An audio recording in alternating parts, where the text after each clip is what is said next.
Hello विद्यार्थी लोग, स्वागत है आप सभी का सीसीपी यानी क्रिस्टल क्लियर फिजिक्स में आपके अपने physics Guru and electrical engineer by profession and teacher bye passion Saurabh sir के साथ। सीसीपी यानी क्रिस्टल क्लियर फिजिक्स एक ऐसा प्लेटफॉर्म जहां बच्चों हम आप लोगों को फिजिक्स पढ़ाते नहीं बल्कि फिजिक्स सिखाते हैं। सीसीपी यानी क्रिस्टल क्लियर फिजिक्स एक ऐसा platform where you not only fall in love with physics, rather you stay in love with physics because falling in love is super duper easy but staying in love is very hard. खैर, अब बच्चों हम लोग आते हैं अपने topic पर। तो हम लोग पढ़ रहे थे वेक्टर, और वेक्टर में हम लोग लास्ट क्लास तक जो है ये बात समझ चुके थे कि दो वेक्टर को ऐड करने के लिए parallelogram law of vector addition को यूज करते हैं। और parallelogram law of vector addition में हम लोग कंप्लीट पोस्टमार्टम कर चुके थे, ढेर सारा न्यूमेरिकल्स हम लोग बना चुके थे। ठीक है, लेकिन अब सवाल उठता है कि दो से अगर अधिक वेक्टर हो, 3 वेक्टर हो, 4 वेक्टर हो, n नंबर ऑफ वेक्टर्स अगर हैं मान लेते हैं, तो उनको कैसे ऐड करें, उनका रिजल्टेंट हम लोग कैसे बताएं, है ना बच्चों। तो 2 से अगर अधिक वेक्टर हो अगर, तो उनका एडिशन करके रिजल्टेंट बताने के लिए जो प्रोसेस है वो है कंपोनेंट मेथड, है ना। यानी कि वेक्टर का कंपोनेंट्स को आपको समझना पड़ेगा, components of a vector. Vector का कंपोनेंट हम लोग समझ लें तो उसके बाद कंपोनेंट मेथड का यूज करके हम लोग 2 या 2 से अधिक वेक्टर को हम लोग ऐड करके रिजल्टेंट हम लोग आसानी से बता सकते हैं। लेकिन कंपोनेंट ऑफ वेक्टर को समझने से पहले आपको जो चीज समझना पड़ेगा वो है यूनिट वेक्टर्स। पहले हम लोगों को यूनिट वेक्टर्स समझना पड़ेगा, उसके बाद हम लोग आगे बढ़ पाएंगे, है ना। फिजिक्स को समझने के लिए सीक्वेंस बहुत जरूरी है, पढ़ाई बिल्कुल सीक्वेंस में होना चाहिए। ठीक है बच्चों, तो सबसे पहले हम लोगों को समझना पड़ेगा अभी यूनिट वेक्टर्स। अभी हम लोग कंप्लीट पोस्टमार्टम करते हैं यूनिट वेक्टर का, और उसके बाद फिर हम लोग पहुंचेंगे कंपोनेंट्स ऑफ वेक्टर क्या होता है और कैसे उसको यूज करते हैं। तो सबसे पहले आप हेडिंग डाल लीजिए यूनिट वेक्टर्स। यूनिट वेक्टर्स, ये यूनिट वेक्टर क्या होता है पहले इसको समझते हैं। देखिए, यूनिट का मतलब क्या है। यूनिट का मतलब हम लोग बचपन से जानते हैं, यूनिट का मतलब होता है 1। ठीक है, ठीक, बहुत बढ़िया। जैसे मान लो कि हमसे किसी ने पूछा कि भाई आपका मास कितना है, हमारा मास किसी ने पूछा, तो हमने बताया कि हमारा मास 60 किलोग्राम है। अब 60 किलोग्राम मास अगर बता रहे हैं तो आपको फील आ गया कि 60 किलोग्राम से पहले हम लोग 1 किलोग्राम को समझते हैं। हमारे दिमाग में एक पिक्चर है, आपके दिमाग में एक पिक्चर है कि 1 किलोग्राम क्या होता है ना, आप लोग जानते हैं। और 1 किलोग्राम वैसा 60 टाइम्स हो गया 60 किलोग्राम, है ना। ऐसे ही अगर सपोज करिए किसी ने इस बोर्ड का लेंथ पूछा, तो लेंथ बताया गया कि इसका लेंथ जो है वो है 8 फीट। तो 8 फीट का मतलब क्या है, सबसे पहले हम लोग ये समझते हैं कि 1 फीट क्या होता है, 1 फीट कितना लंबा होता है ये हम लोग समझते हैं। तो वैसा 1 फीट मिलके 8 फीट बन गया। उसी तरीके से इस रूम से संबंधित मान लो कुछ पूछा जाए कि इस रूम का टेम्परेचर कितना है, तो रूम का टेम्परेचर अभी 25 डिग्री सेल्सियस है मान लीजिए, ऐसा बता रहे हैं अगर, तो 25 डिग्री सेल्सियस यानी कि उससे पहले 1 डिग्री सेल्सियस क्या है वो समझते हैं। तो 1 डिग्री करके 25 डिग्री सेल्सियस हो गया, है ना। यही सब बात तो पढ़ते हो। पहला जो चैप्टर है यूनिट एंड डायमेंशन चैप्टर जो है, वहां यूनिट्स के बारे में ही तो आप पढ़ते हैं। 1 यूनिट का डेफिनेशन आप पढ़ते हैं, वो चाहे लेंथ हो, चाहे मास हो, चाहे 1 मोल हो, चाहे 1 कैंडेला हो, है ना, चाहे 1 केल्विन हो। आप 1 का डेफिनेशन समझते हैं, यूनिट का डेफिनेशन को पहले आप समझते हैं और उसके बाद आप आगे बढ़ पाते हैं। इन सिमिलर वे वेक्टर की जब हम बात कर रहे हैं तो हम लोगों को किसी भी वेक्टर को कंप्लीटली स्पेसिफाई करने के लिए हम लोगों को एक चीज चाहिए, वो होता है यूनिट वेक्टर्स। ठीक है, यूनिट वेक्टर का डेफिनेशन पहले हम लोग समझ लेते हैं। यूनिट वेक्टर का मतलब है a vector whose magnitude is 1 in a specified direction. A vector whose magnitude is 1 and is in a specified direction. ठीक है, जैसे इसको और इलाबोरेट करके हम लोग समझते हैं। जैसे मान लीजिए कि हम आपको कहें कि ये एक वेक्टर है फोर्स, जो 3 न्यूटन फोर्स को दर्शा रहा है। तो ये अगर वेक्टर अगर 3 न्यूटन फोर्स को अगर ये रिप्रेजेंट करता है, मतलब इस वेक्टर का जो लेंथ है वो कितना होगा, 3 न्यूटन के बराबर होगा। वेक्टर का लेंथ उसका मैग्नीट्यूड बताता है और डायरेक्शन इसका इधर है। यानी कि अगर ये इसका टेल हो गया, ये इसका हेड हो गया, इसको 3 पार्ट में तोड़ दो, इक्वल इक्वल पार्ट्स में इसको हम लोग तोड़ देते हैं, एक पार्ट, दूसरा पार्ट, तीसरा पार्ट। तो हर एक पार्ट को आप अगर इसका एक टुकड़ा अगर आप ले लेते हैं, इसका एक टुकड़ा हमने ये ले लिया, तो इसका मैग्नीट्यूड कितना हो गया बाबू, 1 यूनिट, और इसका डायरेक्शन उधर ही है जिधर ओरिजिनल वेक्टर है। Then this is a unit vector. क्योंकि ये 3 न्यूटन है, आपने इसको 3 इक्वल पार्ट्स में तोड़ दिया, तो एक का लेंथ कितना हो गया, 1 न्यूटन के बराबर। उस एक टुकड़े को आप ले लेते हैं, then this is a unit vector. यहां तक बात समझ में आ गया? याद करो मेरा वेक्टर का लेक्चर का पहला क्लास, जो लोग क्लास किए होंगे, वीडियो देखे होंगे, उनको पता होगा। वहां हम एक क्वेश्चन कराए थे, represent 5 newton force along x axis. हमने एक क्वेश्चन कराया था स्टार्टिंग में ही, represent 5 newton force along x axis. तो वहां क्या किए थे, क्या किए थे वहां पर हम लोग इधर एक्स एक्सिस बोल दिए थे, वाई एक्सिस बोल देते हैं, ये ओरिजिन हो गया, और हम लोग इसको इक्वल इक्वल पार्ट में बांट दिए, 1 2 3 4 5 6। अब हमको कहा गया कि रिप्रेजेंट 5 न्यूटन, तो आपने क्या किया था, let 1 unit equal to 1 newton, एक यूनिट को 1 न्यूटन फोर्स मान लिया। तो 5 न्यूटन का मतलब क्या हो गया, एक यूनिट, दूसरा यूनिट, तीसरा यूनिट, चौथा यूनिट, पांचवा unit, and so on. This represents a 5 newton force along x axis. तो वहां क्या किए, एक एक यूनिट जो आप लिए, एक यूनिट, ये एक यूनिट, ये एक यूनिट, ये एक यूनिट, ये एक यूनिट, ये सब यूनिट वेक्टर ही तो है। अच्छा ये बात, हाँ भाई, ये हर एक यूनिट जो है वो 1 न्यूटन फोर्स को दर्शा रहा है। तो एक एक Newton force, 1 Newton 1 Newton 1 Newton force मिलके 5 न्यूटन फोर्स बना दिया। तो ये एक्चुअली में क्या था, यूनिट वेक्टर ही तो था, जो आपने 1 यूनिट इक्वल टू 1 न्यूटन माना। मतलब आपने क्या किया, एक यूनिट वेक्टर पहले ले लिया, और उस यूनिट वेक्टर के मदद से आपने क्या किया, 5 न्यूटन फोर्स को दर्शा दिया। यहां तक बात समझ में आ गया क्या? इसका मतलब यूनिट वेक्टर क्या करता है, यूनिट वेक्टर का हमको जरूरत क्या है, यूनिट वेक्टर किसी वेक्टर को कंप्लीटली स्पेसिफाई करने के लिए उसका हम लोगों को जरूरत है। यहां तक बात समझ में आ गया क्या? इस एग्जांपल को हम लोग कर चुके हैं, इसको मिटा रहे रे बाबा, इसको मिटा रहे हैं। चलिए, इसका अर्थ यह है कि एक डायग्राम हम और यहां पर बना देते हैं। मान लीजिए कि दिस इज वेक्टर ए है ना, कोई एक वेक्टर हमने इसको ए बोल दिया। तो इस वेक्टर का जो लेंथ है वो इसके मैग्नीट्यूड को बताएगा। तो इसका एक टुकड़ा, एक पीस इसका अगर हम निकाल लें जिसका लेंथ 1 यूनिट हो और ओरिजिनल वेक्टर के डायरेक्शन में ही हो, then it is a unit vector. और देखिए ये वेक्टर ए है, तो ये इसका यूनिट वेक्टर हुआ।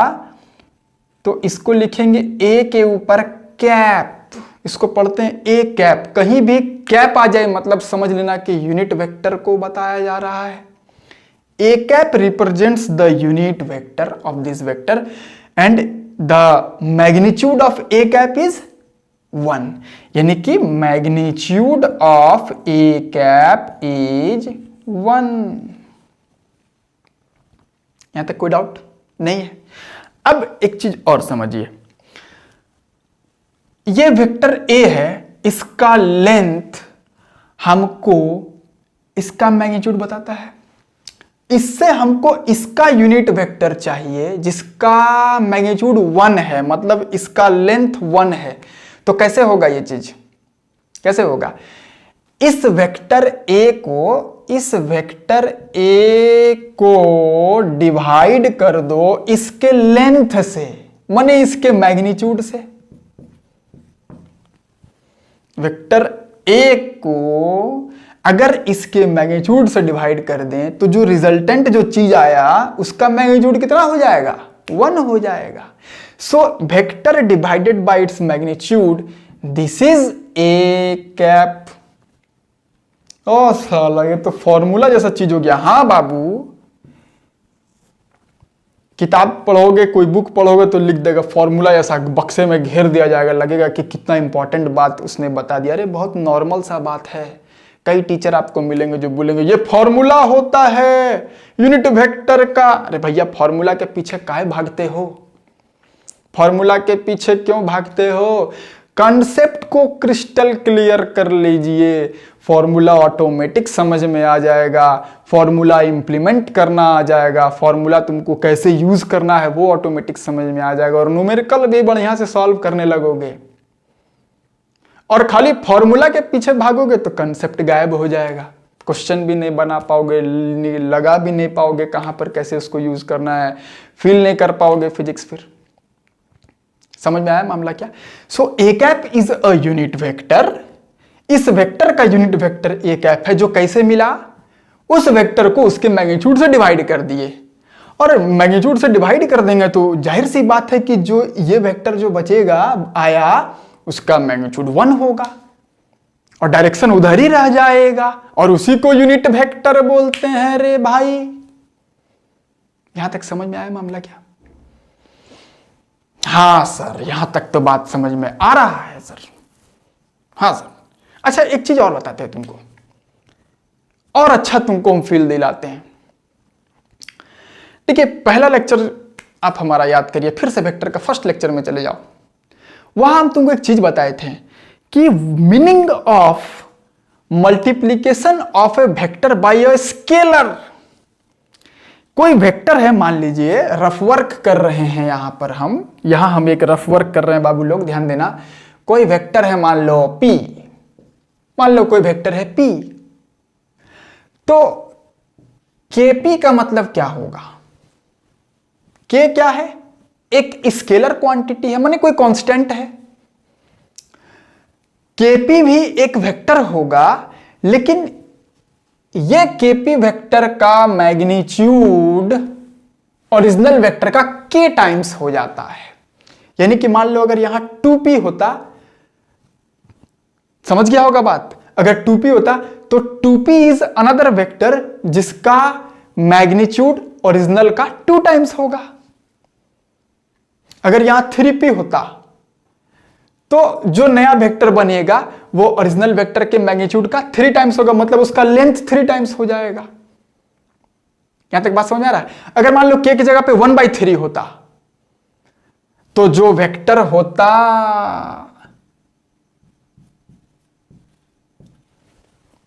इसका लेंथ ओरिजिनल वेक्टर का 1/3 होता। तो वही बात तो यहां हो रहा है, वेक्टर को डिवाइड कर रहे हो मैग्नीट्यूड से, तो मैग्नीट्यूड तो एक स्केलर हुआ, एक नंबर है, तो उससे डिवाइड कर दोगे तो जो नया वेक्टर बनेगा उसका जो मैग्नीट्यूड होगा वो ओरिजिनल का उतना टाइम्स कम हो जाएगा। तो यहां जो आप स्केलर लिए हैं वो इस वेक्टर का मैग्नीट्यूड ही ले लिए हो, तो इसका मैग्नीट्यूड 1 हो जाएगा। समझ में आ रहा है मामला क्या? तो ऐसे भी आप इस फॉर्मूला को फील कर सकते हैं, और अदरवाइज तो हम आपको बेसिक चीज बता ही चुके हैं। यहाँ तक बात समझ में आ गया क्या? तो यहाँ तक अगर बात समझ में आ गया हमको यूनिट वेक्टर के बारे में, तो चलिए छोटा छोटा चीज हम लोग यहाँ पर नोट कर लेते हैं। साथ में छोटा छोटा चीज हम लोग नोट कर लेते हैं। सबसे पहला चीज, आपसे किसी ने कह दिया यूनिट वेक्टर का मतलब क्या है, यूनिट वेक्टर का डेफिनेशन क्या है, तो डेफिनेशन सबसे पहले लिख लेते हैं। Unit vector is a vector having magnitude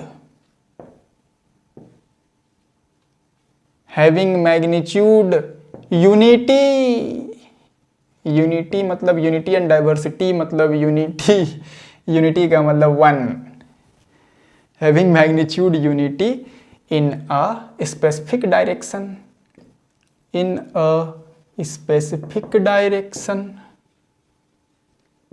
ठीक है। मैथमेटिकली यूनिट वेक्टर को आप कैसे डिफाइन करते हैं? मैथमेटिकली अगर ए कैप कोई अगर यूनिट वेक्टर है, then this A cap is equals to vector divided by its magnitude, vector divided by its magnitude. यहां तक बात समझ में आ गई क्या? तीसरा चीज है, देखिए यूनिट वेक्टर जो होता है ना, यूनिट वेक्टर इज डायमेंशनलेस, याद रखना इस बात को। यूनिट वेक्टर इज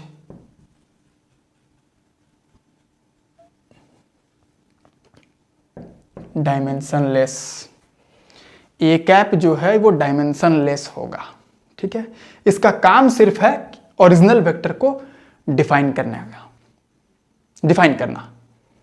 ठीक है। यहां तक बात समझ आई है क्या? अगर यहां तक आप बात समझ गए हैं तो सबसे पहले इसको जरा फटाफट लो, जल्दी से नोट डाउन कर लो इसको।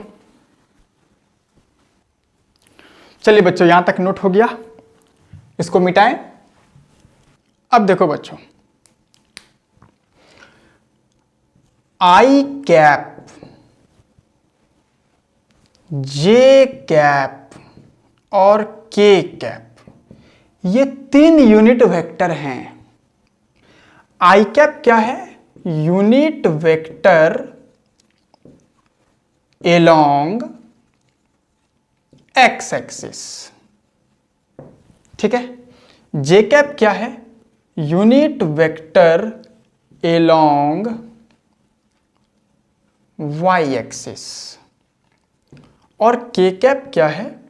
Unit vector along Z axis. ये फिजिक्स में फिक्स है। I cap, J cap, K cap, ये नोटेशन जो है यूनिट वेक्टर का, जो एक्स एक्सिस, वाई एक्सिस और जेड एक्सिस के डायरेक्शन में है, वो नोटेशन फिक्स है। आई, जे, के, ये फिक्स है, ठीक है। इसको आप चेंज नहीं कर सकते हैं। आई कैप का मतलब हो गया unit vector along x axis. J cap एक ऐसा यूनिट वेक्टर है जिसका डायरेक्शन अलोंग वाई एक्सिस होता है, वाई एक्सिस। और K cap is the unit vector जिसका डायरेक्शन जेड एक्सिस के तरफ है। यानी कि आई कैप मैग्नीट्यूड कितना हो गया? 1, डायरेक्शन किधर है इसका? एक्स एक्सिस की तरफ। जे कैप मैग्नीट्यूड कितना हो गया? 1, डायरेक्शन किधर है? वाई एक्सिस की तरफ। के कैप मैग्नीट्यूड कितना हो गया? 1, डायरेक्शन किधर है? जेड एक्सिस की तरफ। Very good. कहने का मतलब ये है कि जैसे मान लीजिए कि हम आपको एग्जाम्पल से समझाते हैं कि सपोज करिए हम आपको बोले कि ऐसे लिखा हुआ है, कोई वेक्टर है फोर्स एफ वेक्टर फोर्स को दिखा रहा है। एफ मान लो लिखा हुआ है ऐसे, मान लो लिखा हुआ है 3i कैप, ठीक। क्वेश्चन में मान लो दिया हुआ है कि ये vector force F is 3 Newton along x axis, तो 3i कैप, या ऐसे भी लिख सकता है 3i कैप ब्रैकेट लगा करके n का मतलब समझ गए कि न्यूटन बोलना चाह रहा है ना, फोर्स का यूनिट 3 न्यूटन बोलना चाह रहा है। इसको कभी कभी ऐसे भी लिख देता है 3 न्यूटन, इधर i कैप, ऐसे भी लिख देता है कभी कभी ऐसे भी लिख देता है फोर्स एफ 3 न्यूटन, यहाँ i कैप। तीनों का मतलब पता है बच्चा, सेम है। तीनों का मतलब है कि 3 Newton force along x axis, 3 Newton force along x axis, 3 Newton force along x axis. 3 Newton से क्या समझ में आ रहा है? मैग्नीट्यूड है फोर्स का। और आई कैप से क्या समझ में आ रहा है कि वो डायरेक्शन है किधर? Along x axis. यानी कि अगर डायग्राम बनाओगे अगर बाबू, अगर तुम डायग्राम बनाओगे तो कैसे बनाओगे, इधर लिख दोगे, इधर लिखते हैं एक्स एक्सिस, और इधर तुम बोल देते हो म्यूचुअली परपेंडिकुलर वाई एक्सिस, है ना। यहाँ ओरिजिन है तो ये हो गया 0, तो ये हो गया 1, ये हो गया 2, ये हो गया 3, ये हो गया 4 एंड सो ऑन आगे होगा। हमको दिखाना है 3 Newton force along X axis, मतलब कि ओरिजिन से 3 न्यूटन, ओरिजिन से 3 न्यूटन, लो हो गया 3 Newton force along X axis. यहाँ तक कोई डाउट नहीं है, समझ में आ गया ना मामला, समझ रहे हो। अगर ऐसे ही मान लो हम तुमको बोल देते, सपोज करो एक एग्जांपल और ले लेते हैं, एक एग्जांपल और ले लेते हैं। मान लो हम बोले कि वेलोसिटी वेक्टर है, मान लो, है ना, v मान लो कोई वेलोसिटी वेक्टर को डिनोट कर रहा है, v मान लीजिए कोई वेलोसिटी वेक्टर को डिनोट कर रहा है, ऐसे लिखा हुआ है 2j कैप मीटर पर सेकेंड। इसको ऐसे भी लिख सकते हैं 2 मीटर पर सेकेंड j कैप। समझ में आ रहा है ना मामला। कभी कभी ऐसे भी लिख दिया जाता है 2 मीटर पर सेकेंड ब्रैकेट यहाँ j कैप। अरे भैया सबका मतलब सेम है। तो इससे हमको समझ में क्या आया कि 2 मीटर पर सेकेंड ये वेलोसिटी का मैग्नीट्यूड है, direction along Y axis, j cap है, जे कैप वाई एक्सिस की तरफ होता है। तो इसका अगर डायग्राम बनाओगे तो कैसे बनाओगे, ये अपना एक्स एक्सिस है, ये अपना वाई एक्सिस होता है sir, this is X axis, this is Y axis, this is origin. तो इधर हो गया 0, यहाँ हो गया 1, यहाँ हो गया 2, यहाँ हो गया 3 एंड सो ऑन। इधर तो 1 2 3 होगा ही होगा। हमको दिखाना है 2 मीटर पर सेकेंड एलोंग जे, तो यहाँ से 2 तक लेके चल जाओ, ये हो गया वेलोसिटी वेक्टर भी जो सवाल में दिया हुआ होगा। बोलो यहाँ तक बात समझ में आया क्या? हाँ, यहाँ तक तो बात समझ में आ रहा है सर, यहाँ तक तो बात समझ में आ रहा है। अब ध्यान से सुनिए, आई कैप क्या है, unit vector along x axis. अच्छा, इधर एक्स एक्सिस होता है तो ओरिजिन के इधर क्या होगा, निगेटिव एक्स एक्सिस होगा ना, जानते हैं इस बात को, हम लोग 10th क्लास में पढ़ा होगा तुम। इधर एक्स एक्सिस तो इधर निगेटिव एक्स, ऊपर वाई एक्सिस तो नीचे निगेटिव वाई, है ना। यहां लिख दोगे क्या, ये क्या है, निगेटिव वाई है और ये निगेटिव एक्स है। तो देखिए माइनस आई कैप क्या हो गया, unit vector along, unit vector along negative x axis, negative x axis. Similarly minus j क्या हो जाएगा, unit vector along negative y axis, और माइनस के कैप क्या हो जाएगा, unit vector along negative z axis. बोलो समझ में आया मामला क्या? अगर समझ गया तुम तो मान लो हम तुमको बोले कि सपोज करो कोई वेक्टर हम तुमको बोल दे कि वेक्टर p है जिसका है वैल्यू ऐसे -3 आई कैप, -3 आई कैप, मतलब उसका मैग्नीट्यूड -3 है। मैग्नीट्यूड कैसे निगेटिव हो सकता है, -3 मैग्नीट्यूड 3 है लेकिन direction along negative x axis है। -3 आई कैप का मतलब मैग्नीट्यूड -3 नहीं है, इधर x इधर y, ये ओरिजिन, इधर 1 2 3 4 एंड सो ऑन, इधर -1 -2 -3 -4 सो ऑन होगा। तो अगर हमको -3 आई कैप दर्शाना हो तो ओरिजिन से -3 इधर हो गया बाबू, ये वेक्टर p को डिनोट करता है बाबू मेरे। बोलो बच्चा सब समझ में आया मामला क्या? समझ गए यहां तक? बोलो आई जे के का मामला समझ में आया? ठीक है, ओके, वेरी गुड। समझ गया तो जरा फटाफट जल्दी से इसको नोट कर लो, जल्दी से वीडियो पॉज करके नोट करो। नोट कर लिया? अब देखो, ऐसा कोई जरूरी है क्या कि कोई वेक्टर जो है वो एक्स एक्सिस की तरफ हो या वाई एक्सिस की तरफ हो या जेड एक्सिस की तरफ हो? ऐसा कोई जरूरी है क्या कि कोई वेक्टर हमेशा एक्स एक्सिस की तरफ ही होगा या वाई एक्सिस की तरफ ही होगा या जेड एक्सिस की तरफ ही होगा? ऐसा कोई जरूरी है क्या? सर आप बोलना क्या चाह रहे हैं, हम बात नहीं समझ पा रहे हैं आपका। हम कहना ये चाह रहे हैं बच्चा साहब कि ये x एक्सिस है प्लस x और ये प्लस y है, y एक्सिस को डिनोट करता है, तो जाहिर सी बात है नीचे माइनस y, नीचे इधर माइनस x हो जाएगा। तो कोई वेक्टर जरूरी है कि x एक्सिस की तरफ ही हो, या ऐसा कोई जरूरी है कि कोई भी वेक्टर y एक्सिस की तरफ ही हो, ऐसा कोई जरूरी है क्या? अरे ऐसा कोई जरूरी नहीं है, वेक्टर इधर भी हो सकता है, वेक्टर इधर भी हो सकता है, वेक्टर इधर भी हो सकता है, वेक्टर इधर भी हो सकता है, वेक्टर इधर भी हो सकता है, कहीं बीचों बीच कहीं भी हो सकता है। तो फिर ऐसे वेक्टर को कौन से कैप से डिनोट करेंगे सर? समझेंगे, है ना? इस बात को हम लोग आज ही समझ लेंगे, आगे समझ में आएगा आपको बात। अभी थोड़ा सा पेशेंस रखिए। दिमाग में सवाल उठना चाहिए था कि ऐसा कोई जरूरी नहीं कि कोई वेक्टर एक्स एक्सिस की तरफ ही हो, बीच में किधर भी हो सकता है, तो फिर उसको कैसे रिप्रेजेंट करेंगे? समझेंगे बात को। एक बात हो गया। दूसरा एक चीज हम लोगों को यह समझना है बच्चा सब कि अगर 3 डायमेंशनल स्पेस की अगर हम लोग बात कर रहे हैं तो आप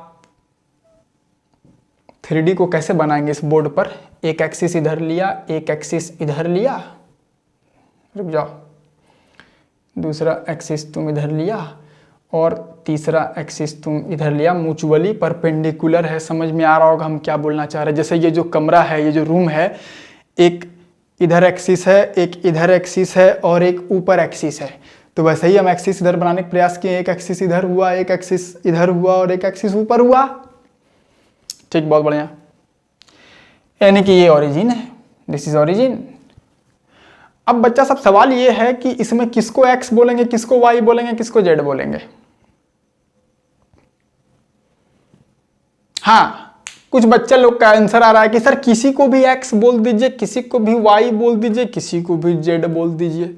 और ऐसे बहुत पढ़ाने वाले लोग मिल जाएंगे जो आपको कह देंगे अरे भैया किसी को भी x बोल दो, किसी को भी y बोल दो, किसी को भी z बोल दो। लेकिन ये एकदम गलत बात है बच्चा सब। किसी को भी कुछ भी नहीं बोल देंगे, हर चीज का रूल फॉलो होता है। अगर आप इसको x, इसको y और इसको अगर आप z बोल देते हैं तो ये गलत हो जाएगा, सरासर चमत्कार हो जाएगा, ये गलत है। ठीक है, अगर ऐसा कर दोगे ना तो फिर तो जो वेक्टर का जो क्रॉस प्रोडक्ट होता है वही पूरा फेल हो जाएगा।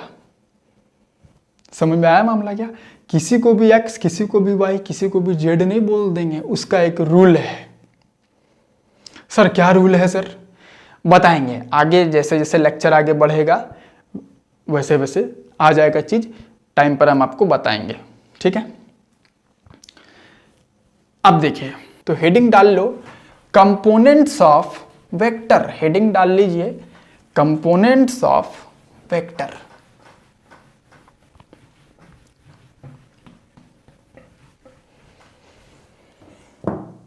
कंपोनेंट्स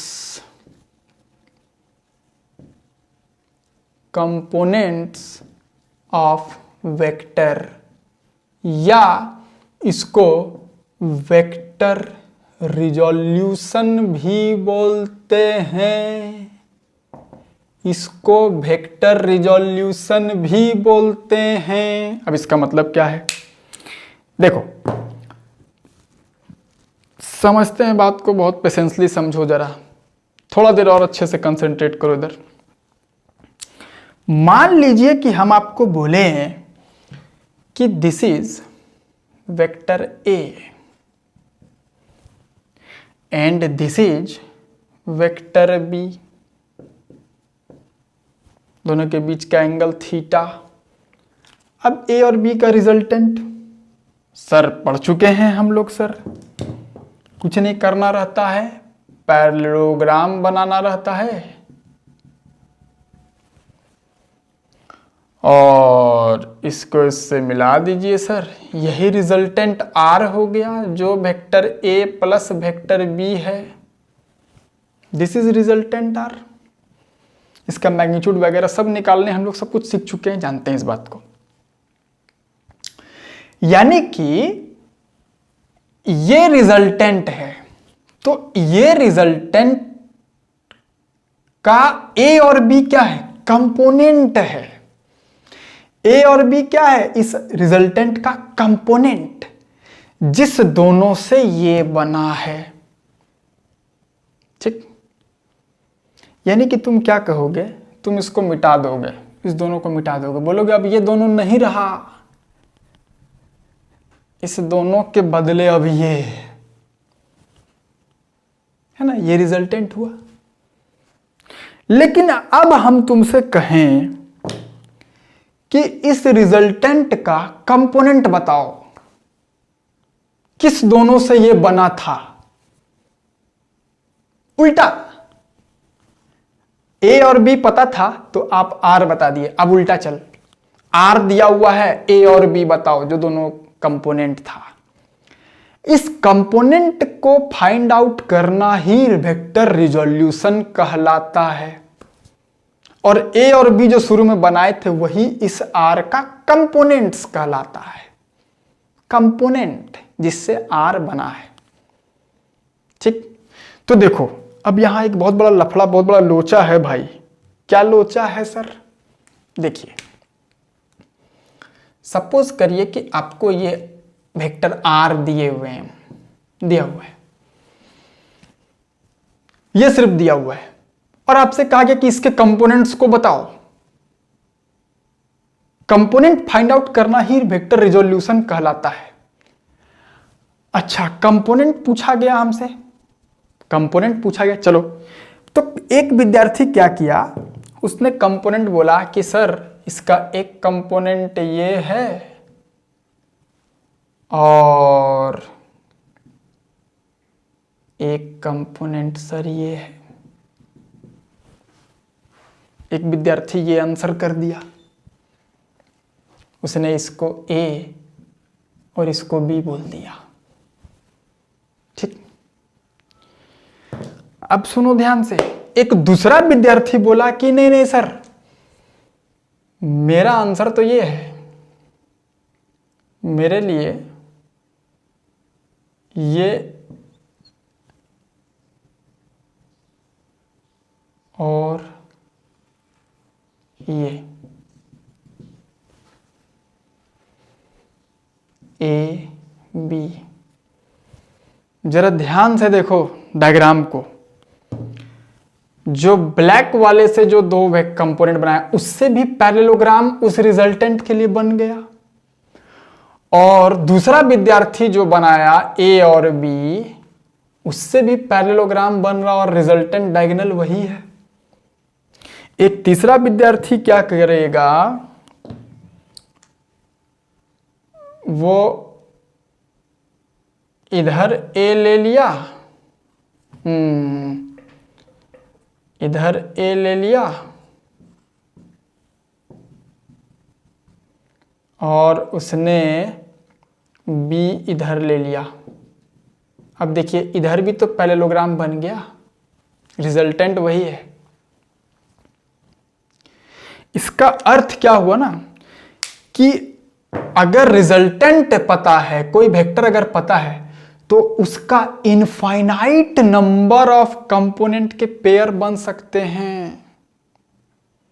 डायग्राम से क्लियर है। और भी ऐसा ऐसा पेयर पैरेललोग्राम का, पैरेललोग्राम ही तो बनाना है बाबू। तो दो पेयर से पैरेललोग्राम इनफाइनाइट नंबर ऑफ बन सकता है। तब तो अलग अलग विद्यार्थी का आंसर अलग अलग आएगा। लफड़ा है, लोचा है यहां पर। तो कंपोनेंट फाइंड आउट करना यानी उल्टा प्रोसेस चलना, कंपोनेंट फाइंड आउट करना, इसमें लफड़ा है। अलग अलग बच्चों का अलग अलग आंसर आएगा। तो पता है हम लोग क्या करते हैं, हमेशा रेक्टेंगुलर कंपोनेंट फाइंड आउट करते हैं। कैसा कंपोनेंट फाइंड आउट करते हैं? रेक्टेंगुलर कंपोनेंट है। हम लोग always rectangular components find out करते हैं, फाइंड आउट करते हैं। हमको पता है आप यहाँ पर रेक्टेंगुलर कंपोनेंट समझ नहीं रहे हैं, अभी हम समझाएंगे। हमेशा रेक्टेंगुलर कंपोनेंट फाइंड आउट करेंगे। अब सर ये रेक्टेंगुलर कंपोनेंट होता क्या है? हमारा टारगेट था वेक्टर का कंपोनेंट फाइंड आउट करना। तो कंपोनेंट तो कई सारा हो सकता है ना, इनफाइनाइट नंबर। अभी डायग्राम से तुमको हम बताएं कि इनफाइनाइट नंबर ऑफ कंपोनेंट के पेयर बन सकते हैं, अलग अलग कई तरह का पैरेललोग्राम बन सकता है। लेकिन उसमें जो सबसे सिंपल पैरेललोग्राम बन सकता है वो है रेक्टेंगुलर कंपोनेंट। इसको कार्टेशियन कंपोनेंट भी बोलते हैं। क्या बोलते हैं? Cartesian component. तो हम लोगों को अपनी जिंदगी में आज से एक चीज दिमाग में उतार लेना है कि ऑलवेज कभी भी कंपोनेंट करना होगा वेक्टर का तो ऑलवेज रेक्टेंगुलर कंपोनेंट करेंगे और उसी से पूरा फिजिक्स में काम करेंगे, क्योंकि वही सबसे सिंपल है। ठीक है? ठीक है, यहां तक बात समझ आ गया। अब रेक्टेंगुलर कंपोनेंट होता क्या है, सुनते हैं बात को। देखिए,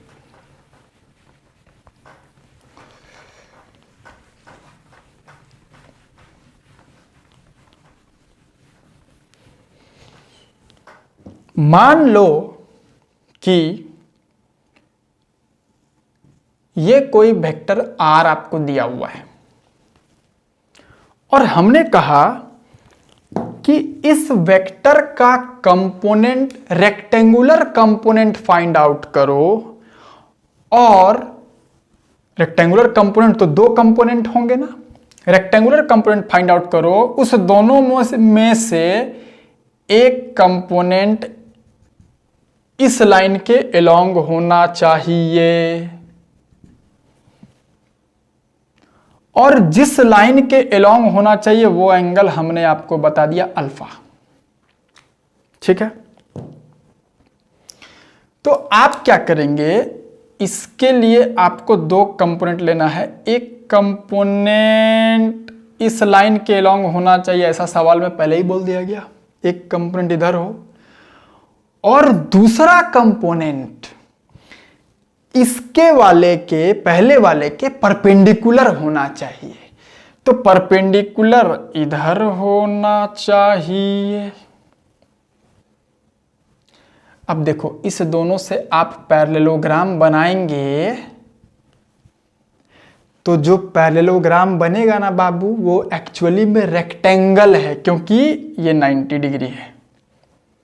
एक कंपोनेंट ये है, एक कंपोनेंट ये है, दोनों के बीच का एंगल 90 डिग्री है। इसीलिए इस दोनों कंपोनेंट को रेक्टेंगुलर कंपोनेंट बोलते हैं, रेक्टेंगुलर कंपोनेंट बोलते हैं। और हमको हमेशा रेक्टेंगुलर कंपोनेंट ही फाइंड आउट करना है ऑलवेज। ठीक? अब देखिए, हम लोग क्या किए, क्या दिया हुआ था, ये R दिया हुआ था और कहा गया कि इसका कंपोनेंट ऐसा फाइंड आउट करो रेक्टेंगुलर कंपोनेंट कि एक कंपोनेंट इस लाइन के अलोंग हो, ब्लैक वाले लाइन के अलोंग, डॉटेड लाइन के अलोंग होना चाहिए। तो एक कंपोनेंट इधर लिया तो दूसरा कंपोनेंट उसके परपेंडिकुलर हमको लेना है, तो हमने दूसरा परपेंडिकुलर इधर ले लिया। ऐसा लिया कि ये 90 डिग्री हो गया, 90 डिग्री हो गया और यहाँ एक पैरेललोग्राम तो बन ही रहा है, लेकिन वो पैरेललोग्राम कैसा है, रेक्टेंगल है। अब हमको इसको और इसका, इस दोनों का लेंथ हमको चाहिए। क्या चाहिए? लेंथ। इसका लेंथ कितना है? R। तो देखिए, इसका लेंथ आपको चाहिए, तो क्या करें, इसका हमको ये वाला लेंथ चाहिए। तो देखिए, ये 90 तो ये भी 90, तो देखिए यहाँ एक राइट एंगल ट्रायंगल बन रहा है। इसका लेंथ है R और ये चाहिए, तो ये तो बेस हो गया ना बाबू। ये क्या हो गया? बेस हो गया। तो इसको मान लो x बोलते हो अगर, तो x by R equal to cos alpha. तो x का वैल्यू कितना हो गया? r cos alpha. अब देखो, r भी दिया हुआ था और अल्फा भी, क्वेश्चन में दोनों दिया हुआ है, r भी और अल्फा भी दोनों दिया हुआ है। तो x equal to R cos alpha. यहां तक कोई डाउट नहीं है? अच्छा, ये वाला कंपोनेंट को आप अगर y बोल देते हैं, इसके लेंथ को अगर आप y बोल देते हैं, तो y हमको फाइंड आउट करना है। तो ये जितना होगा उतना ही ये होगा। इसी ट्रायंगल में ध्यान दीजिए। तो y बाई आर क्या लिखोगे? y by R equal to sine alpha. तो यहां से y का वैल्यू कितना आ गया, r साइन अल्फा। बोलो बात समझ में आया है क्या? x और y फाइंड आउट कर लिए तो हमने रेक्टेंगुलर कंपोनेंट को फाइंड आउट कर लिया। यहां तक बात समझ में आया क्या? इस R का infinite number of component pair हो सकता था, लेकिन हम लोगों को हमेशा रेक्टेंगुलर कंपोनेंट फाइंड आउट करना है, पूरा मैथमेटिक्स उसी पे करना है। तो x निकाल लिया हम लोग r cos अल्फा, y निकाल लिया r sin अल्फा। अब इसको रट्टा नहीं मारना है, x और x r cos alpha, y r sin, ये रटने वाला चीज तो है ही नहीं, समझने वाला चीज है। देखिए हम एक डायग्राम और बनाते हैं। मान लो कि हम तुमको बोले कि मान लो r ऐसे दिया हुआ है और आपको बोला गया कि इस r का कंपोनेंट फाइंड आउट करिए सच दैट कि इसका एक कंपोनेंट जो है वो इस लाइन में होना चाहिए, और ये वाला एंगल आपको अल्फा दे दिया गया है। ठीक, क्या बोला गया, ये r दे दिया। अब बोला गया कि इस r का एक कंपोनेंट इस लाइन में होना चाहिए सच दैट कि ये वाला लाइन अल्फा एंगल बना रहा है, तो इसका एक कंपोनेंट तो इधर होगा और दूसरा कंपोनेंट इसके परपेंडिकुलर होना चाहिए। रेक्टेंगुलर कंपोनेंट फाइंड आउट कर रहे हैं तो इसके परपेंडिकुलर लाइन इधर ड्रॉ करेंगे क्या? नहीं नहीं नहीं नहीं नहीं, इधर ड्रॉ नहीं करेंगे, इधर ड्रॉ नहीं, इधर ड्रॉ करेंगे ताकि पैरेललोग्राम बने। बहुत विद्यार्थी हंस रहा है, सर इधर कहाँ ड्रॉ कर रहे थे आप, है ना? अरे हम डेली यही देखते हैं बच्चों को, हर तरह के बच्चे को देखते हैं ऑफलाइन मोड में जब क्लास लेते हैं तो, है ना? तो इसका एक परपेंडिकुलर इधर हो गया सच दैट कि पैरेललोग्राम बन जाए। अब मान लीजिए कि हम इसको x बोल देते हैं और इसको y बोल देते हैं, तो r पता है, अल्फा पता है, x फाइंड आउट करना है। तो इस ट्रायंगल, इस राइट एंगल ट्रायंगल पे जरा गौर फरमाओ, यहाँ जो राइट एंगल ट्रायंगल बन रहा है इस पर जरा गौर फरमाओ। तो अगर इसका लेंथ x है तो इसका भी लेंथ कितना होगा, x। तो इस राइट एंगल ट्रायंगल में क्या लिखेंगे, x बाई r, है ना? ये perpendicular by hypotenuse sine alpha, ठीक है? तो x का वैल्यू कितना हो गया, r साइन अल्फा, और y हमको फाइंड आउट करना है। तो इसी राइट एंगल ट्रायंगल में ध्यान दें अगर, तो y by R equal to cos alpha, तो यहां से y का वैल्यू आ गया r कॉस अल्फा। अब देखो यहां पर इस डायग्राम में x है r cos अल्फा और यहां x है r sin अल्फा। रटना नहीं है, इसलिए बोले फॉर्मूला रटना नहीं है, ठीक है? आपको यहां पर गौर क्या फरमाना है, देखिए जो वेक्टर दिया हुआ था उसका जिधर से, जिस लाइन से एंगल दिया हुआ है, जिधर लाइन है उधर वाले को x बोले हैं। जिधर वेक्टर का जिस लाइन से एंगल दिया है उसको इस डायग्राम में x बोले हो, तो x में कौन आया, cos आया है। यहां पर देखिए y जो है उसका एंगल r से एंगल पता है अल्फा, तो देखिए यहां y में cos आया है।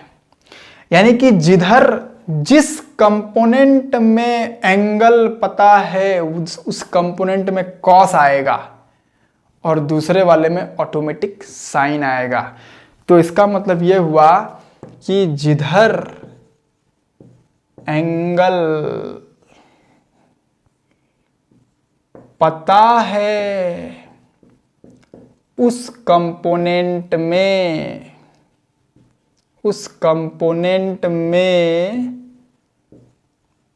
cos आता है।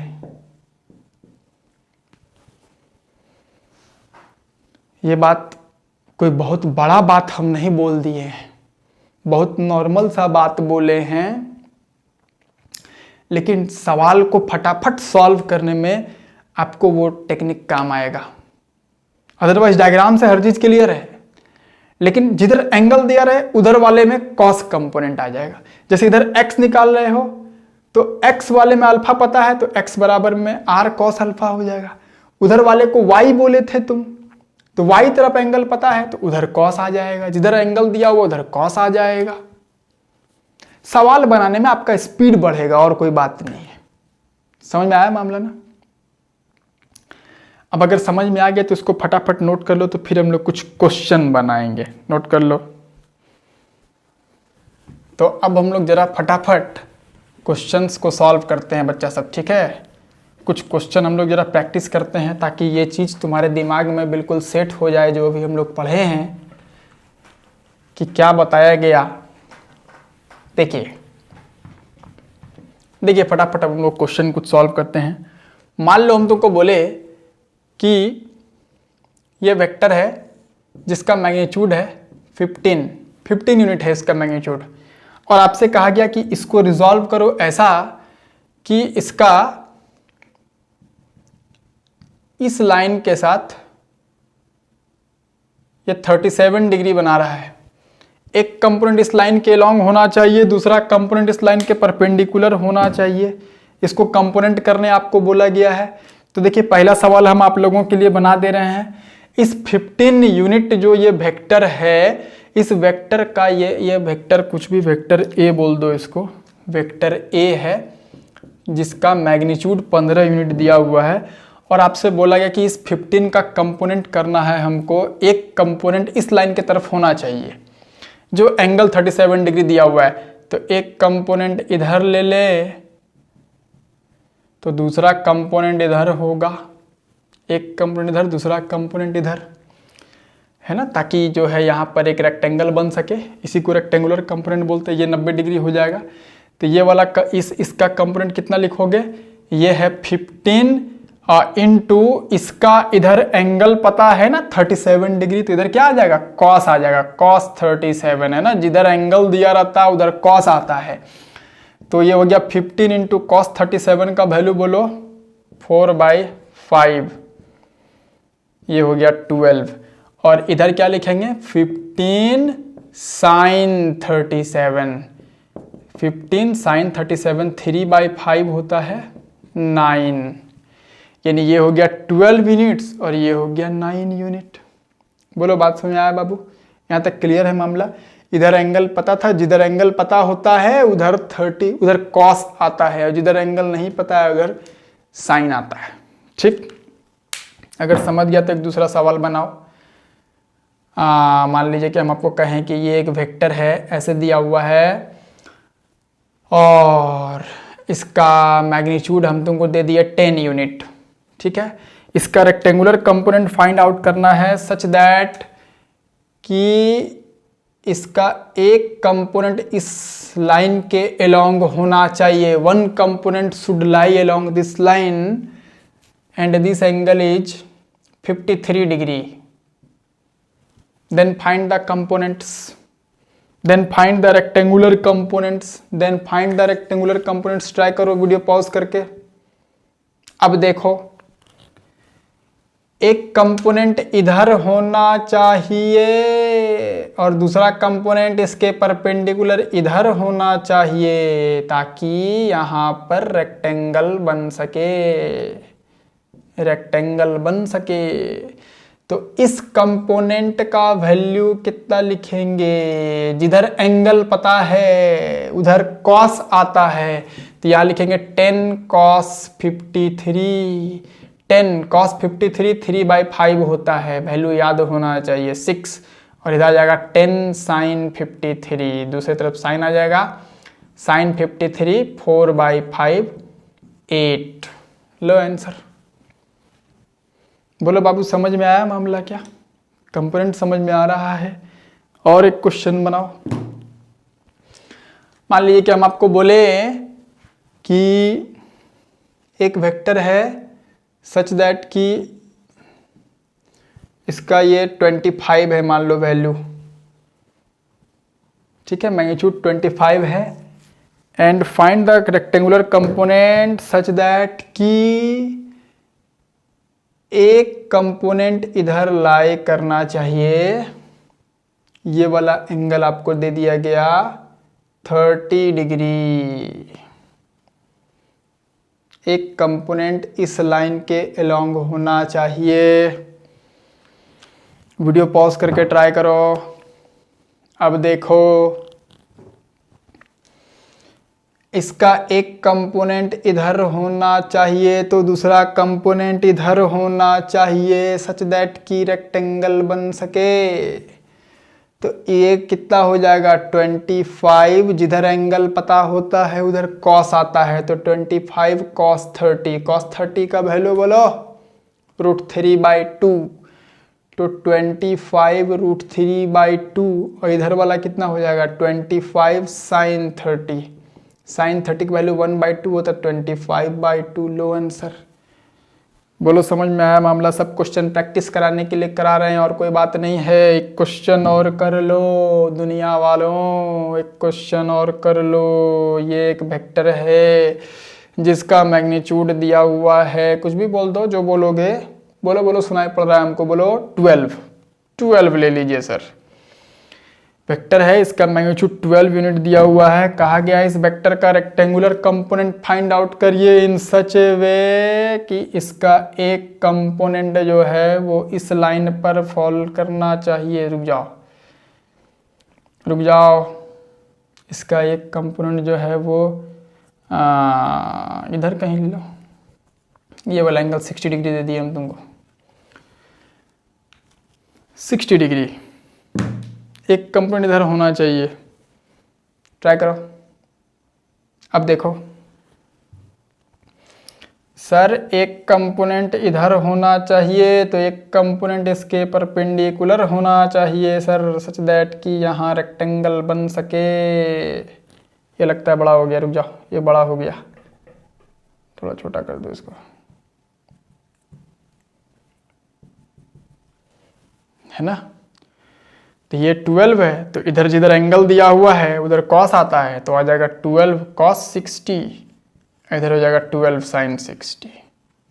लो आंसर। cos 60 का वैल्यू हाफ, तो ये हो गया 12 × 1/2 6 sin 60 √3/2। 12 × √3/2 मतलब हो गया 6 √3 आंसर। एक कंपोनेंट 6 यूनिट, दूसरा कंपोनेंट 6 √3। बोले बात समझ में आया है क्या?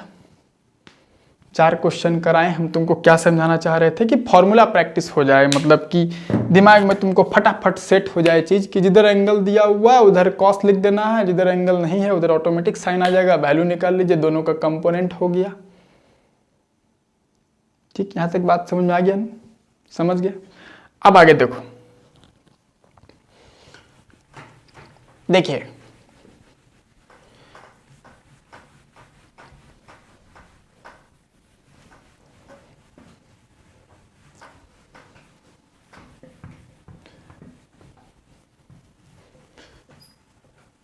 जो भी डायग्राम हम लिए, जो भी 4 क्वेश्चन हमने कराया, वो बोर्ड के प्लेन में हम कहीं भी करा दे रहे थे, कहीं भी डायग्राम बना दे रहे थे। लेकिन मान लीजिए कि अब सिचुएशन ऐसा नहीं है। अब सिचुएशन ऐसा है कि सपोज करो हम तुमको बोले कि एक्सिस दिया हुआ है आपको, मान लीजिए, है ना, एक्सिस दिया हुआ है, और इसको हम कह दिए मान लो एक्स एक्सिस, और इसको हमने कह दिया वाई एक्सिस। मान लीजिए ये अपना ओरिजिन है, और हम तुमको बोल दें कि एक फोर्स है मान लो, है ना, फोर्स वेक्टर एफ है जिसका वैल्यू है 10 यूनिट, 10 न्यूटन मान लो, मैग्नीट्यूड 10 न्यूटन दिया हुआ है, फोर्स एफ है, और आपसे कह दिया गया कि एक्स एक्सिस से ये सपोज करो कि आपको कह दिया गया ये 37 डिग्री बना रहा है। कितना बना रहा है? 37 डिग्री बना रहा है। तो अब हम बोले आपको कि इस फोर्स एफ का कंपोनेंट्स, रेक्टेंगुलर कंपोनेंट्स बताइए, ताकि दोनों कंपोनेंट एक्स एक्सिस और वाई एक्सिस पे लाई करे।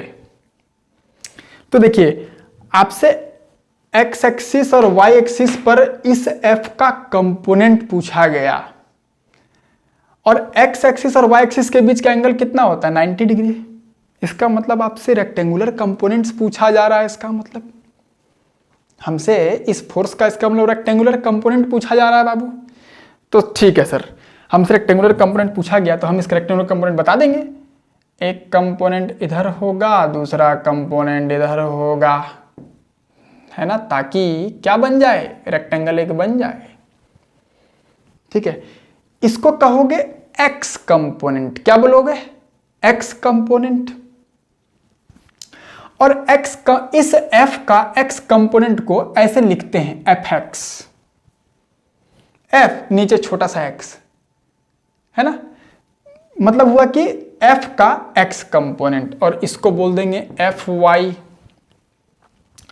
तो एफ एक्स कितना हो गया, एफ एक्स का वैल्यू कितना हो गया, एफ एक्स लिखेंगे एफ कॉस 37, क्योंकि इधर एंगल पता है हमको, जिधर एंगल पता है उधर कॉस आता है।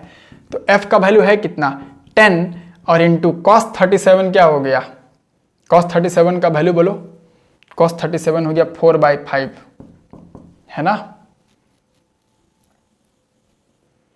तो ये हो गया 8 न्यूटन। और एफ वाई यानी कि वाई कंपोनेंट क्या लिखोगे, एफ वाई का मतलब हो गया वाई, ऐसे डिनोशन है, एफ वाई लिख देंगे 10 साइन 37। तो ये हो गया 10 साइन 37 का वैल्यू हो गया 3/5, मतलब हो गया 6 न्यूटन। बोलो बात समझ में आया क्या। अब ध्यान से सुनना बच्चा, सब सेंसिटिव हो जाओ यहाँ पर, यहाँ सेंसिटिव हो जाओ। जो फोर्स एफ दिया हुआ था ना, एफ, इसको ऐसे लिखेंगे, इस एफ का एक कंपोनेंट एक्स एक्सिस के तरफ है जिसका वैल्यू 8 है। तो याद करो, अभी यूनिट वेक्टर पढ़ा है तुम, ये 8 न्यूटन अलोंग एक्स एक्सिस है, तो एफ लिखोगे 8I कैप प्लस, इधर वाई एक्सिस की तरफ कितना है 6 न्यूटन, तो 8I कैप प्लस 6 जे कैप। इस फोर्स एफ को ऐसे लिखते हैं। समझ में आया मामला क्या। देखो ये फोर्स एफ जो है वो ना तो एक्स तरफ है ना वाई तरफ है, बीच में किधर ही है, किधर भी है, एंगल 37 डिग्री दिया हुआ था।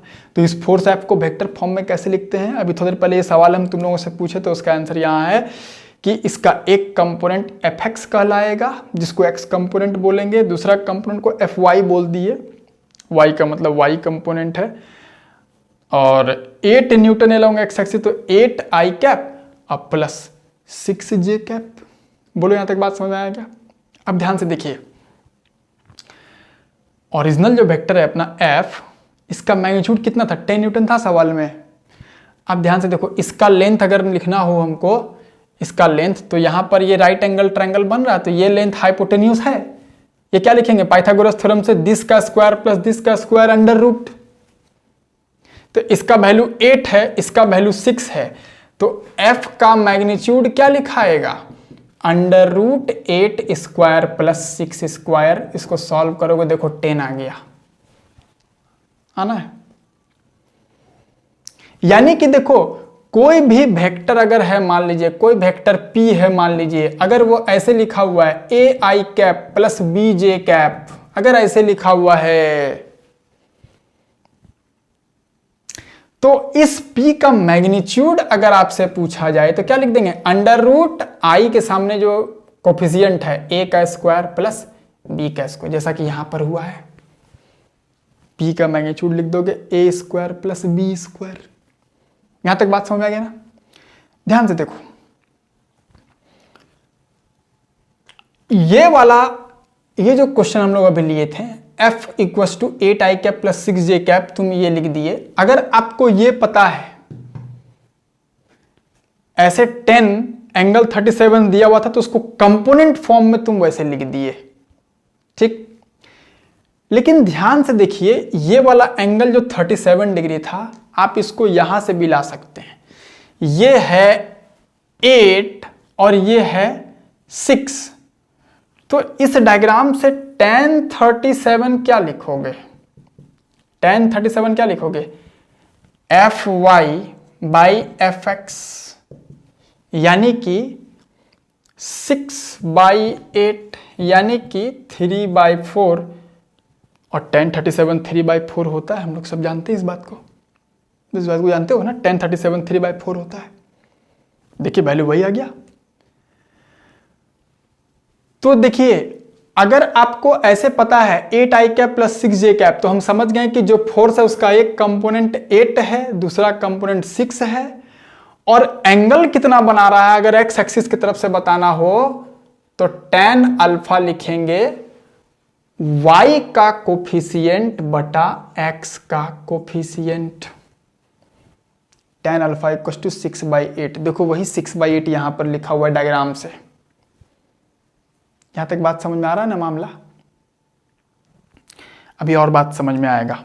इसको सबसे पहले फटाफट अगर नोट करा तो नोट कर लो जल्दी से इसको नोट कर लो। नोट हो गया ना? देखो अब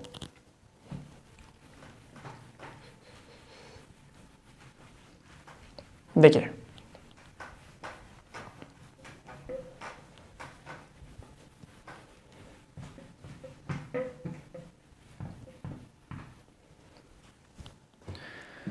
अगर कोई वेक्टर तुमको P दिया हुआ है, मान लो AI cap plus BJ cap, इसका मतलब हम समझ जाएंगे कि P का जो मैग्नीट्यूड होना है वो होना है √A² प्लस B²। और डायग्राम अगर हम लोग बनाएं अगर इसका, तो इधर अगर x एक्सिस बोल देते हो और इधर अगर y एक्सिस बोल देते हो, यहां अगर ओरिजिन है तो AI कैप मतलब x एक्सिस के तरफ A यूनिट्स है, x एक्सिस के तरफ A यूनिट है, और y एक्सिस के तरफ B यूनिट है। This is A and this is B। तो इस दोनों से जो बनेगा ये वेक्टर है P वेक्टर, और ये x एक्सिस से जो एंगल बनाएगा tan अल्फा, वो क्या लिखोगे B/A, है ना, B/A। तो अल्फा कितना हो गया tan इनवर्स B/A। बोलो बात समझ में आया? कंप्लीट पोस्टमार्टम कर रहे थे। अगर मान लीजिए, अभी रुक जाना, लिखना मत, समझते चलो। अगर मान लो हम तुमको बोले कि ये एग्जाम्पल नंबर 1 था, एग्जाम्पल नंबर 2 देखो, हम तुमको बोले कि कोई वेक्टर है, मान लो कुछ भी बोल दो, वेक्टर A मान लो, ऐसे लिखा हुआ है -AI cap plus BJ cap. तो इसका क्या मतलब समझेंगे? कैसे इसका डायग्राम बनेगा? इसका डायग्राम ऐसा बनेगा कि अगर हम इधर x बोल दें और इधर अगर हम लोग y बोल देते हैं, तो ये जो वेक्टर है इसका x कंपोनेंट कितना है? याद कर, माइनस का मतलब बताए थे, -I कैप मतलब x एक्सिस के निगेटिव डायरेक्शन में, तो इधर हो जाएगा -A, यानी कि A हो गया। A तो मैग्नीट्यूड है, डायरेक्शन माइनस से हो गया, माइनस निगेटिव x एक्सिस तरफ। अब प्लस BJ का मतलब ऊपर। तो इस दोनों का रिजल्टेंट कैसे करेंगे? ओरिजिन से इसको मिला दो, ये है अपना वेक्टर A, लेकिन ये A है, ये B है, तो A का मैग्नीट्यूड क्या लिखोगे? √A² plus B², Pythagoras theorem लगाओ तो √A² प्लस B²। देखिए यहां पर भी √A² प्लस B² मैग्नीट्यूड लिख रहे थे, और यहां पर भी √A² प्लस B² ही लिखा जा रहा है ना। यहाँ माइनस साइन का मतलब है कि उल्टे डायरेक्शन में आ गया, वेक्टर का डायरेक्शन चेंज हो गया, लेकिन मैग्नीट्यूड लिखने में यहाँ माइनस नहीं होगा आगे बाबू, अभी भी √A² प्लस B² ही लिखाएगा। एक तीसरा एग्जाम्पल हम तुम्हारे लिए ले लेते हैं। इधर हम एक थर्ड एग्जाम्पल ले लेते हैं। सपोज करिए हम बोले वेक्टर B है जिसका वैल्यू ऐसे है -AI कैप और -BJ कैप। मान लो दोनों माइनस है, तो वैसे केस में क्या करोगे? इधर एक्स एक्सिस, इधर सर वाई एक्सिस। तो कहने का मतलब ये हुआ सर कि एक्स एक्सिस की तरफ माइनस ए, मतलब इधर माइनस ए इधर हो गया, माइनस आई कैप मैग्नीट्यूड ए रहेगा, और माइनस बी जे कैप का मतलब है बी मैग्नीट्यूड लेकिन एलॉन्ग निगेटिव वाई, तो एलॉन्ग निगेटिव वाई इधर हो गया बी। तो मतलब कि अपना जो वेक्टर है ना वो ऐसा है, दिस रिप्रेजेंट्स वेक्टर बी।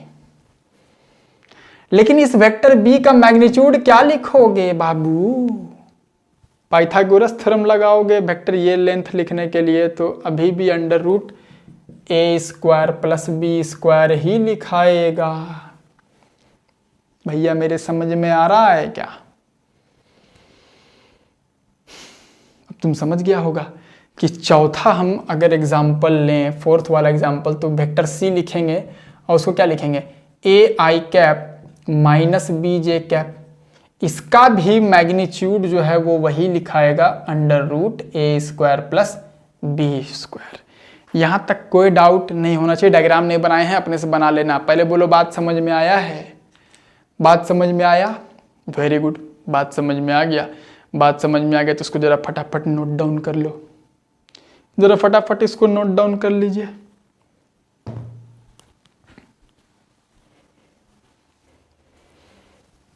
हाँ तो बच्चा सब अगर ये नोट डाउन हो गया है तो अब एक माइंड गेम खेलते हैं तुम्हारे साथ।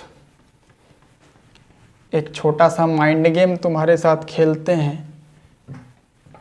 एक सवाल का जवाब दे दो फटाफट। मान लो कि हम तुमसे बोले कि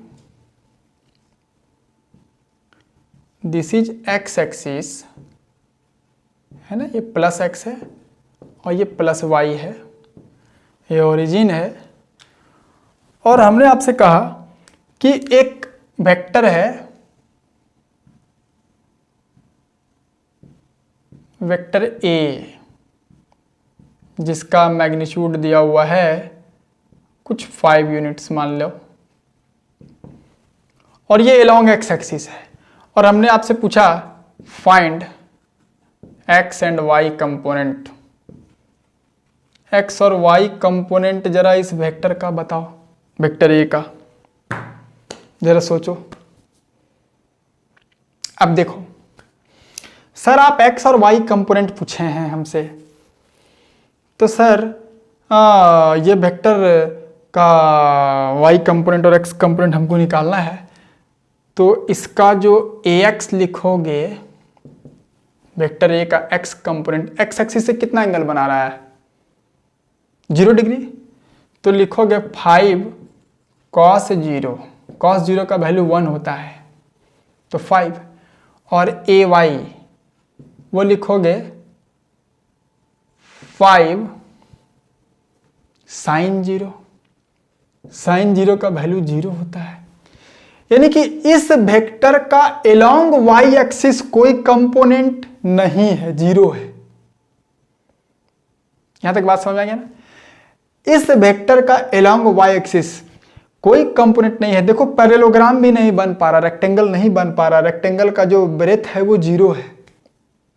इसका मतलब किसी वेक्टर का 90 डिग्री पर कंपोनेंट 0 होता है।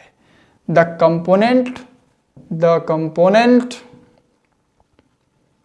of a vector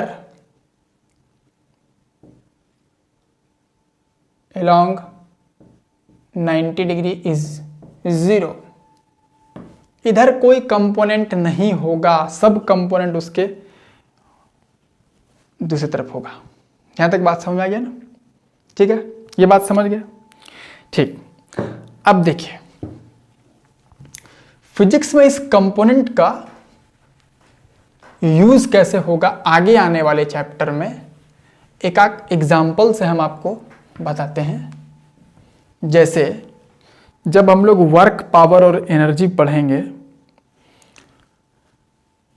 मान लो कि ये एक बहुत ही छोटा सा कार है, खिलौना वाला कार है ना, टॉय कार।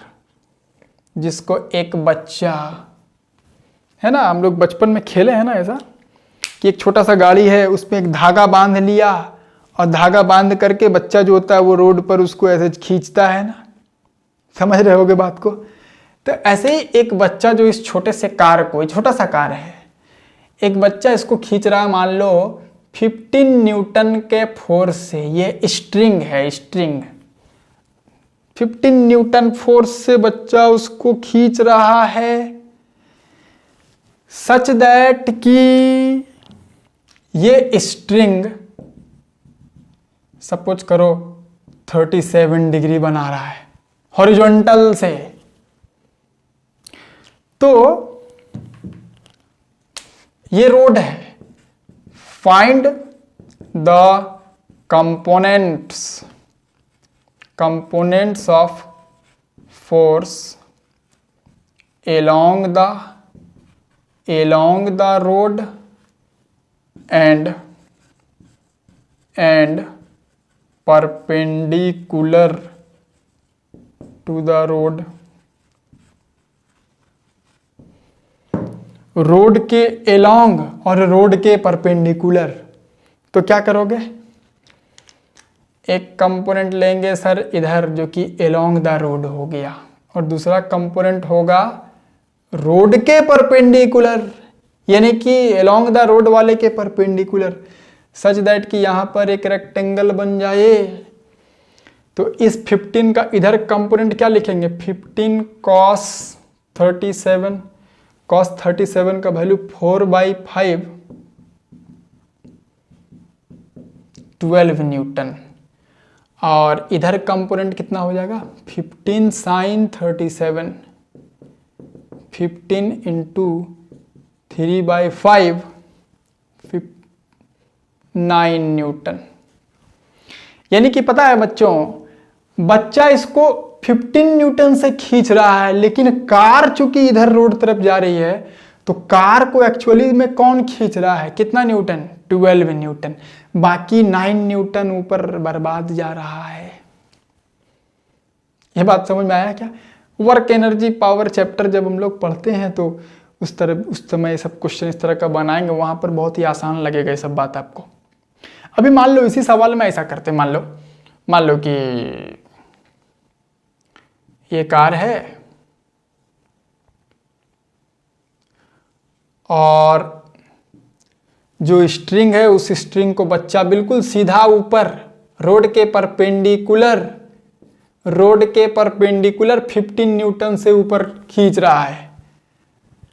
तो अब अगर हम लोग इसका कंपोनेंट फाइंड आउट करें along द रोड और परपेंडिकुलर टू द रोड, तो along द रोड 90 डिग्री पर इसका कोई कंपोनेंट जीरो हो जाएगा ना। इधर कोई, अभी तुम देखे एक सवाल से तुमको दिखाए हम कि 90 डिग्री पर किसी भी फोर्स का कंपोनेंट क्या होता है, जीरो, है ना। 15 cos 90 करोगे तो cos 90 जीरो हो गया, तो उधर कोई कंपोनेंट बचेगा ही नहीं। यानी कि अगर कार को हम सीधा ऐसे खींचे अगर, तो कार आगे बढ़ेगी क्या, नहीं बढ़ेगी, कभी नहीं बढ़ेगी, क्योंकि उधर कोई कंपोनेंट ही नहीं है, जीरो है, फोर्स जीरो है, उधर सारा का सारा फोर्स ऊपर लग रहा है, कार ऊपर उठने लगेगी। यहां तक बात समझ में आया क्या। ओके, ऐसा मामला फिजिक्स में आता है, नोट डाउन कर लो जल्दी से, इसको नोट डाउन कर लिया। अब देखो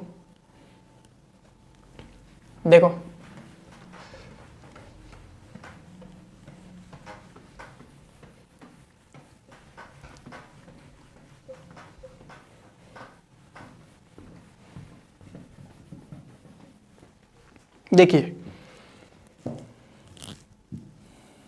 जैसे जैसे फिजिक्स आगे बढ़ेगा, लॉज ऑफ मोशन जब हम लोग पढ़ेंगे, लॉज ऑफ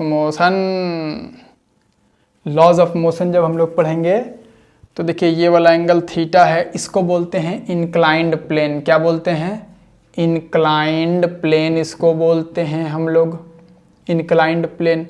और इसके ऊपर मान लो कि एक ब्लॉक यहाँ ऐसे रखा हुआ है, इस ब्लॉक का मास है m, इस ब्लॉक का मास है m, ठीक है। तो देखिए इस पर जो वेट लगेगा नीचे वर्टिकली डाउनवर्ड, mg फोर्स जिसको वेट बोलते हैं, है ना, थोड़ा बहुत जानता होगा तुम लोग, पहले देखा होगा ऐसा डायग्राम, और नहीं भी जानता तो अभी जान लो। और आगे आने वाले में तो कंप्लीट पीएचडी करेंगे इस सब चीज़ पर हम लोग, लॉज ऑफ मोशन जब पढ़ेंगे। अभी से थोड़ा थोड़ा आपको फील आ जाए चीज़ का कि इसका जो वेट है, वेट हमेशा वर्टिकली डाउनवर्ड लगता है। वेट एक फोर्स है ना। हम धरती पर खड़े हैं तो धरती हमको हमारे वेट हमको खींच रही है, जिसको वेट बोलते हैं।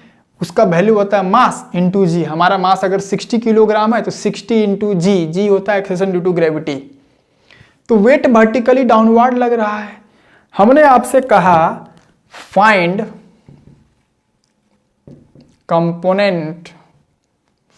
Component of weight. वेट जो है एक फोर्स होता है। वेट along द प्लेन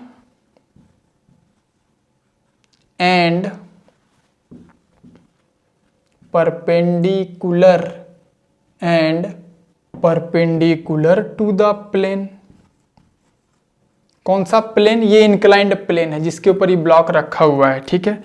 तो देखिए इसका जो है आप वेट का कंपोनेंट करेंगे तो मतलब कहने का मतलब है, एक कंपोनेंट बोलता है along द प्लेन, तो along द प्लेन इधर होगा और along द प्लेन और परपेंडिकुलर टू द प्लेन इधर कहीं होगा, ताकि रेक्टेंगल यहां बन जाए। देख रहे हो, वेट फोर्स को ही रिजॉल्व कर दिया गया। ये एक्स वाई कोऑर्डिनेट है ही नहीं, यहां एक्स वाई नहीं है। along द प्लेन है एक कंपोनेंट और एक component perpendicular to the plane है। तो ये अगर mg है तो अब देखो, अब हम लोग बात समझते हैं। ये वाला एंगल अगर थीटा है ना, तो थोड़ा सा क्लास 6-7 का ज्योमेट्री अगर लगाओगे तो ये वाला एंगल भी थीटा हो जाएगा। ये वर्टिकली लाइन ऐसे है तो यहाँ 90 डिग्री बनेगा, यहाँ बनेगा 90 डिग्री, तो ये हो जाएगा 90 माइनस थीटा, तो ये वाला एंगल हो गया थीटा। तो जिधर एंगल दिया रहता है उधर क्या आता है? कॉस आता है, तो इधर लिखेंगे mg कॉस थीटा, इधर लिखेंगे mg साइन थीटा। एक कंपोनेंट mg साइन थीटा, दूसरा component mg cos theta. mg sine theta के कारण ये इधर आगे बढ़ेगा और mg कॉस थीटा के कारण ये प्लेन को दबाएगा। समझ में आ रहा ना मामला? तो ऐसा चीज आएगा। हम लोग कंपोनेंट कर रहे हैं, लॉज ऑफ मोशन में ऐसा खूब करेंगे हम लोग। हम तुमको एग्जाम्पल से समझाना चाह रहे हैं कि इस तरह का चीज आगे आने वाले फिजिक्स में कैसे इसको यूज करेंगे हम लोग, ठीक है। इसमें चाहोगे ना तो इसमें ऐसे कर सकते हो, along द प्लेन भाई लोग x बोल देता है और ऊपर वाले को y बोल देता है। तो फोर्स along x एक्सिस क्या लिखेंगे? x इधर बोले हो लेकिन mg साइन थीटा इसके अपोजिट लग रहा है, तो इसको लिखेंगे माइनस mg साइन थीटा, यानी कि mg साइन थीटा fx बोल दिया और fy बोल दिया क्या? mg cos theta. Force along y axis mg cos theta है, लेकिन अगर वेक्टर फॉर्म में लिखना हो तो फोर्स f लिखेंगे mg साइन थीटा x के निगेटिव डायरेक्शन में, तो क्या लिखेंगे? Minus mg sine theta i cap, और mg cos थीटा y जिधर माने हो उसके अपोजिट है तो लिखेंगे minus mg cos theta j cap, vector form में। लेकिन वेक्टर फॉर्म में तो बाद में, पहले हमको ये चीज समझ में आना चाहिए fx fy कंपोनेंट कैसे किया गया। बोलो यहां तक मामला क्लियर है क्या? क्रिस्टल क्लियर है चीज? नोट डाउन कर लीजिए इसको नोट डाउन कर लो।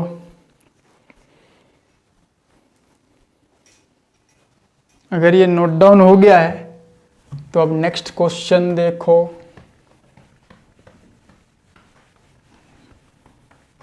नेक्स्ट क्वेश्चन देखो बाबू, देखिए क्वेश्चन। मान लो कि ये बोर्ड जो है, ये बोर्ड ही सी का सरफेस है, समुद्र का सरफेस है, ठीक है। और हम आपको बोले कि ए ship is going with a speed of 72 kilometre per hour in the direction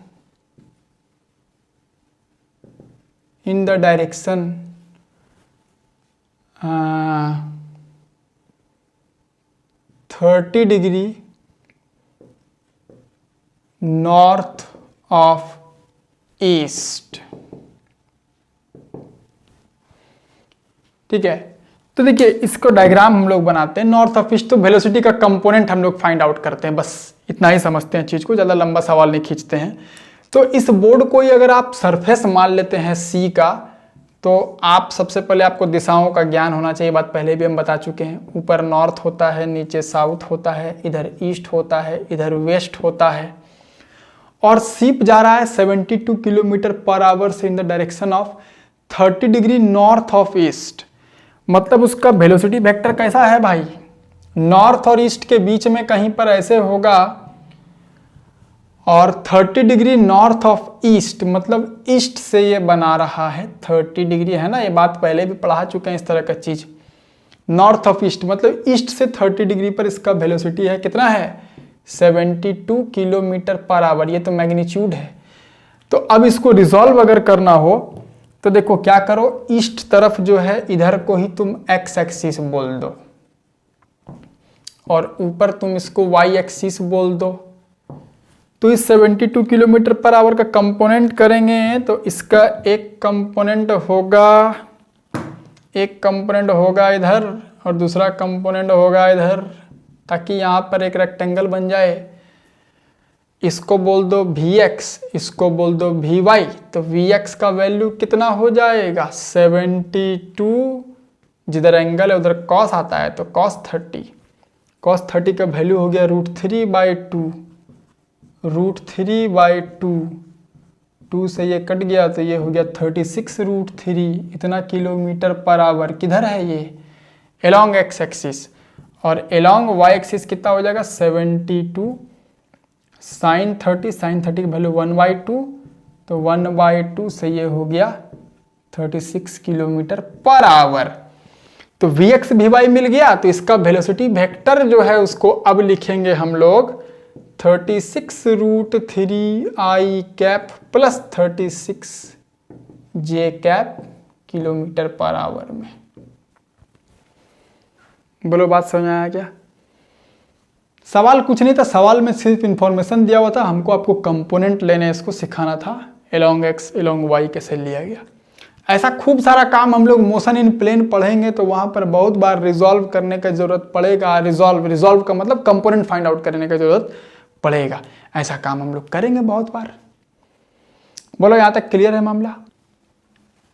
चलिए ये नोट हो गया। अगर ये नोट हो गया है तो अब देखिए और आपको हम कॉन्सेप्ट्स कुछ इसी में सिखाते हैं,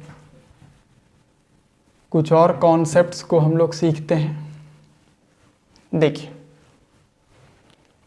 मान लो हम तुमको बोले कि वेक्टर ए है ऐसे 2i cap plus 3j cap, मान लो, ठीक है, 2i cap plus 3j cap ऐसे है वेक्टर ए मान लो, और वेक्टर बी मान लो ऐसे है i कैप और प्लस मान लीजिए कि 2j कैप, ठीक है, i कैप और प्लस 2j कैप। हमने आपसे कहा a प्लस बी बताओ, a प्लस बी बताओ, ठीक है सर, आप a प्लस बी पूछे हैं। तो देखो आई कैप और जे कैप, सबसे पहले आप कंसेप्ट ले लीजिए, फिर आपको हम टेक्निक बता देंगे। इधर एक्स एक्सिस हो गया, इधर वाई एक्सिस हो गया। वेक्टर ए क्या है 2i कैप, मतलब ये हुआ यहां 0 है तो इधर कहीं 1 2 3 4 ऐसे होगा, फिर ऊपर 1 2 3 ऐसे कहीं होगा, इधर -1 -2 -3 ऐसे कहीं होगा, इधर हो गया -1 -2 -3 एंड सो ऑन। समझ रहे हैं बात को? अब देखिए वेक्टर ए के बारे में क्या बोला गया कि वेक्टर ए है 2i कैप, मतलब ये हो गया 2i कैप अब plus 3j cap. 3j cap का मतलब हो जाओ ऊपर चल जाओ 3j कैप, ये हो गया वेक्टर ए का कंपोनेंट। अच्छा वेक्टर बी कितना हो गया? वेक्टर बी क्या है? i cap. i कैप मतलब 1i कैप, मतलब वेक्टर बी हो गया 1i कैप और plus 2j cap, plus 2j cap. तो अब a और b को आपको ऐड करना है। तो देखिए ये 2 और ये 1 दोनों सेम डायरेक्शन में है ना बाबू, एलोंग एक्स एक्सिस है ना, तो एलोंग एक्स एक्सिस तो दोनों सीधे सीधे जुड़ जाएगा। तो देखो डायग्राम कैसा बन जाएगा, इसका रिजल्टेंट कैसा होगा, ये 1 और ये 2 दोनों सेम डायरेक्शन, तो ये हो गया 3, 2 + 1 3, और ये ऊपर 2 और 3, तो कुल मिला के हो गया 5। यानी कि a + b जो है वो हो गया 3i कैप + 5j कैप। समझ में आया मामला क्या? इसका मतलब देखो अब कंसेप्ट ये है कि अगर आपसे a + b पूछा जाए तो i में i जोड़ दो, j में j जोड़ दो, तो 2 + 1 3i कैप अब प्लस 3 और 2 5j कैप। इसको देखिए और इसको देखिए, दोनों सेम है। ये कंसेप्ट हम आपको बताएं और वहां से कंक्लूजन ये निकला कि कभी भी a + b जोड़ना हो तो i में i जुड़ता है, j में j जुड़ता है, i में i जुड़ता है, j में j जुड़ता है। अगर k भी रहता तो k से k ऐड हो जाता। समझ में आया ना मामला, k से k ऐड हो जाता। ठीक है, एक एग्जांपल और लेते हैं, इसको नोट कर लो जल्दी से फटाफट। अब देखो मान लो कि हम तुमसे कहें कि सपोज करिए हम आपसे एक सवाल और आपको देते हैं कि आपको बोला गया कि वेक्टर ए ऐसे है -2i कैप अब प्लस 3j कैप। अब वेक्टर बी है 3i कैप और -5j कैप। हम आपको बोले बताओ a + b, a + b बताओ, a + b बताओ। बहुत मजा आने वाला। देख यहाँ -2 यहाँ 3 ऐड कर दो सीधे सीधे, i से i j से j ऐड करना है, मतलब -2 में +3, -2 में +3 इतना i कैप अब +3 - 5j कैप। कितना हो गया यह? माइनस नहीं +i कैप और -2j कैप। बात खत्म, -i + 2j कैप। बोले बात समझ में आया क्या? समझ रहे हो चीज को? मान लीजिए कि वेक्टर ए ऐसे दिया रहता, सपोज करो कि 3i cap + 2j cap plus k cap, और वेक्टर बी दिया रहता 2i कैप -5j कैप और -3k कैप। हमने आपसे कहा बताइए a + b का वैल्यू, a + b का वैल्यू बताइए, a + b का वैल्यू। तो a + b कैसे बताओगे? i से i ऐड हो जाएगा, तो 3 और 2 5i कैप, 2 - 5 कितना हो गया? -3j कैप, 1 - 3 कितना हो गया? -2k cap. आंसर हो गया ये। बोलो बाबू समझ में आया मामला क्या? समझ रहे हो? अच्छा एक चीज और देखो, ये एक सवाल हो गया, ये दूसरा सवाल हो गया। अब एक सवाल और कर लो, तीसरा सवाल। मान लीजिए कि हम आपको कहें कि वेक्टर ए ऐसे है 2i कैप + 3k कैप, और वेक्टर बी ऐसे है i कैप + 2j कैप। और अब हम तुमसे पूछे a + b बताओ, ट्राई करो, इसको ट्राई करो। अब देखो ये है 2i cap + 3k cap, j वाला टर्म इसमें नहीं है और इसमें k वाला टर्म नहीं है, तो आप क्या करिए, इसको लिखिए 2i कैप प्लस इसको लिख दो 0j कैप, कुछ नहीं है मतलब 0j कैप है, और प्लस 3k कैप तो सवाल में है ही, और इसको लिख दो i cap plus 2j cap और प्लस 0k कैप। ये ओके नहीं लिखा हुआ है, 0k कैप लिखा हुआ है, ठीक है। अब i से i ऐड होगा, j से j ऐड होगा, k से k ऐड होगा, तो i से i 2 + 1 3i cap, 0 + 2 2j cap और प्लस 3k कैप। लीजिए आंसर। यहां तक कोई डाउट नहीं है? समझ में आया? कॉन्सेप्ट समझ में आया कैसे ऐड हो रहा? i से i, j से j, k से k, ये सब क्रिस्टल क्लियर कर लीजिए। नेक्स्ट क्लास में इस सब का जरूरत पड़ेगा, ये सब चीज का। जब हम लोग 2 से अधिक वेक्टर को ऐड करना सीखेंगे तो सबका जरूरत पड़ेगा, ठीक है। और देखो, अब देखो,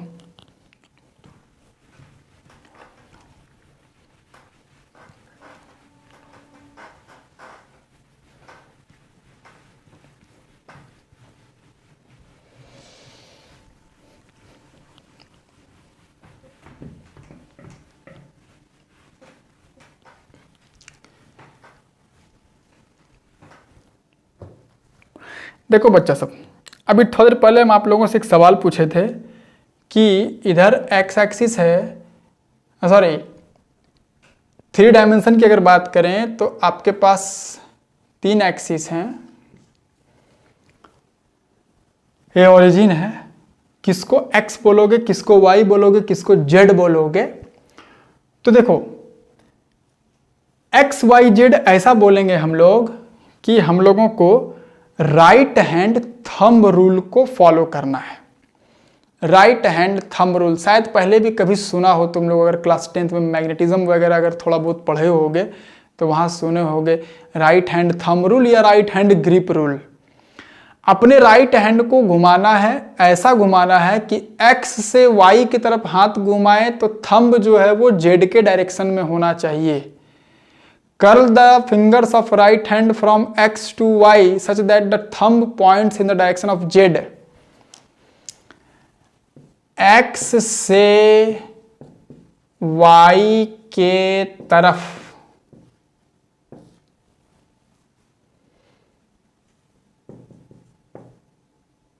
thumb in the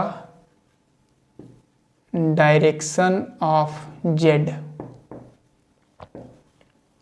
स्टेटमेंट याद कर लो, एक्स से वाई की तरफ हाथ घुमाने पर थंब जेड में आना चाहिए। तो अब देखो, अगर कोई विद्यार्थी इसको एक्स बोल दे, इसको वाई बोल दे और इसको अगर जेड बोल देता है तो देखो ये डायग्राम गलत हो गया। क्यों गलत हो गया? एक्स उसने इधर बोला है, वाई उसने इधर बोला है, तो x से y, इधर x बोल रहा है वो और इधर y बोल रहा है, इधर x बोल रहा है और इधर तुम्हारे कैमरा की तरफ y बोल रहा है, और ऊपर z अगर बोल रहा है तो x से y हाथ घुमाएंगे तो x इधर और y तरफ हाथ घुमाएंगे तो हाथ ही टूट जाएगा, हाथ टूट जाएगा, हाथ नहीं तोड़ना है। x से y की तरफ हाथ घुमाना है तो हाथ ऐसे कर लो। अब देखो आराम से x से y की तरफ हाथ घूम रहा है, एक्स से वाई की तरफ, तो thumb in the direction of Z, तो थंब नीचे जा रहा है ना जेड, तो जेड नीचे होना चाहिए, लेकिन आपने तो जेड ऊपर बना दिया है, इसलिए ये डायग्राम गलत है। हाँ, अगर कोई विद्यार्थी मान लो इधर एक्स बोलता और इधर वाई बोलता तो अब इसका सही हो गया। वो एक्स इधर बोला ना, मतलब एक्स कैमरा की तरफ, y उधर, तो z ऊपर बोलना चाह रहा है। तो x को अगर हम उधर है तो x और y इधर है, तो x से y की तरफ हाथ घुमाए तो z देखो ऊपर जा रहा है। बिल्कुल सही, बिल्कुल सही है, ये सही है। पहले जो बनाए थे वो गलत है। अच्छा, इसका एक तरीका ये भी हो सकता है कि इधर x बोल दो, इधर y बोल दो, तो इधर z हो जाएगा। देखो ये भी सही है। x इधर, y ऊपर, तो z इधर, सही है। देखिए x उधर तो x की तरफ हाथ घुमाया, y ऊपर तो y की तरफ हाथ घुमाया, एक्स उधर है तो एक्स की तरफ हाथ ले गया और वाई की तरफ हाथ घुमाया तो जेड देखो थंब, बिल्कुल सही है। ये भी सही है, ये भी सही है और ये भी सही है। 3 डायमेंशन में ऐसे प्लॉट करना है एक्स वाई जेड, अपने मन से कुछ नहीं करना है, सब गलत हो जाएगा नहीं तो। ऑलवेज इस रूल को फॉलो करना है। ठीक है, यहां तक बात समझ आएगी क्या? अब ध्यान से सुनो, अब ध्यान से सुनो दुनिया वालों, ध्यान से सुनो दुनिया वालों। अरे ओ दुनिया वालों, ध्यान से सुनो। देखिए, अगर कोई वेक्टर ऐसे ए दिया हुआ है, a i cap plus b j cap plus c k cap, यानी कि अगर हम लोग इस कंपोनेंट फॉर्म में लिखा हुआ है वेक्टर, तो इसको अगर हम लोग डायग्राम बनाए तो आप इधर x, इधर y और इधर z बोल दिया है। ये ओरिजिन है अपना। तो इसका मतलब, कहने का मतलब ये है बच्चा कि a मैग्नीट्यूड x तरफ है, ये हो गया a, b है y के तरफ और c है z के तरफ। ठीक है ना? तो वेक्टर a का मैग्नीट्यूड कितना लिखेंगे? अगर ये c के कैप नहीं होता तो i और j सिर्फ रहता है तो मैग्नीट्यूड कैसे लिखते हो? Under root a square plus b square. Diagonal जो है वो लेंथ बता रहा है। अगर मान लीजिए रफ वर्क यहां कर रहे हैं, सपोज करो वेक्टर a अगर होता a i cap plus b j cap, तो आप इधर ले लिए a और इधर ले लिए b, तो जो इसका मैग्नीट्यूड लिख रहे हो a का मैग्नीट्यूड, वो क्या लिख रहे हो? इस डायगोनल का लेंथ लिख रहे हो ना, जो रेक्टेंगल का लेंथ है। Under root a square plus b square हुआ कि नहीं हुआ? अभी समझे हैं इस बात को हम लोग थोड़ी देर पहले। डायगोनल का लेंथ जो है वो इस वेक्टर का मैग्नीट्यूड बता रहा है। अब अगर वेक्टर 3 डायमेंशन में है जिसमें a i cap plus b j cap और तीसरा कंपोनेंट सी के कैप भी है, तो ए इधर, बी उधर और सी जेड की तरफ है, तो यहां क्या बनेगा? इस तीनों से एक क्यूबॉइड बनेगा, एक क्यूबॉइड बनेगा। प्रयास करते हैं हम बनाने का।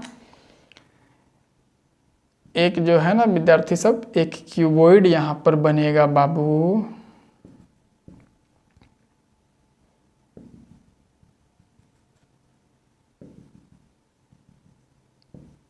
देखिए, एक क्यूबॉइड बनेगा।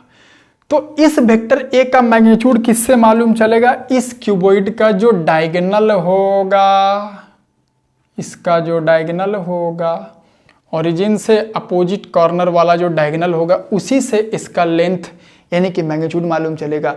तो क्यूबॉइड का लेंथ कितना हो गया? Under root a square plus b square plus C square. यानी कि 3 डायमेंशन, अगर वेक्टर में अगर तीनों कंपोनेंट है तो मैग्नीट्यूड कैसे बताते हैं? अंडर रूट ए का स्क्वायर, आई का कोफिशिएंट का स्क्वायर प्लस जे के कोफिशिएंट का स्क्वायर प्लस के कोफिशिएंट का स्क्वायर। यहां तक मामला समझ में आ रहा है ना? माइनस रहेगा कहीं पर भी, तब पर भी मैग्नीट्यूड वैसे ही बताएंगे। बोलो, यहां तक समझ में आया मामला? यानी कि अगर मान लीजिए एक एग्जांपल ले लेते हैं हम लोग। सपोज करिए वेक्टर ए ऐसे लिखा हुआ है 2i cap plus 3j cap और प्लस के कैप मान लो, और हम तुमसे पूछे ए का मैग्नीट्यूड बताओ, तो क्या लिखोगे? ए मैग्नीट्यूड अंडर रूट 2 का स्क्वायर प्लस 3 का स्क्वायर प्लस 1 का स्क्वायर। सॉल्व कर दो answer 491 under root 14 unit answer.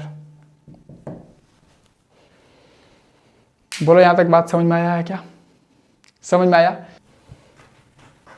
अगर ये नोट डाउन हो गया है तो फिर देखो नेक्स्ट कॉन्सेप्ट।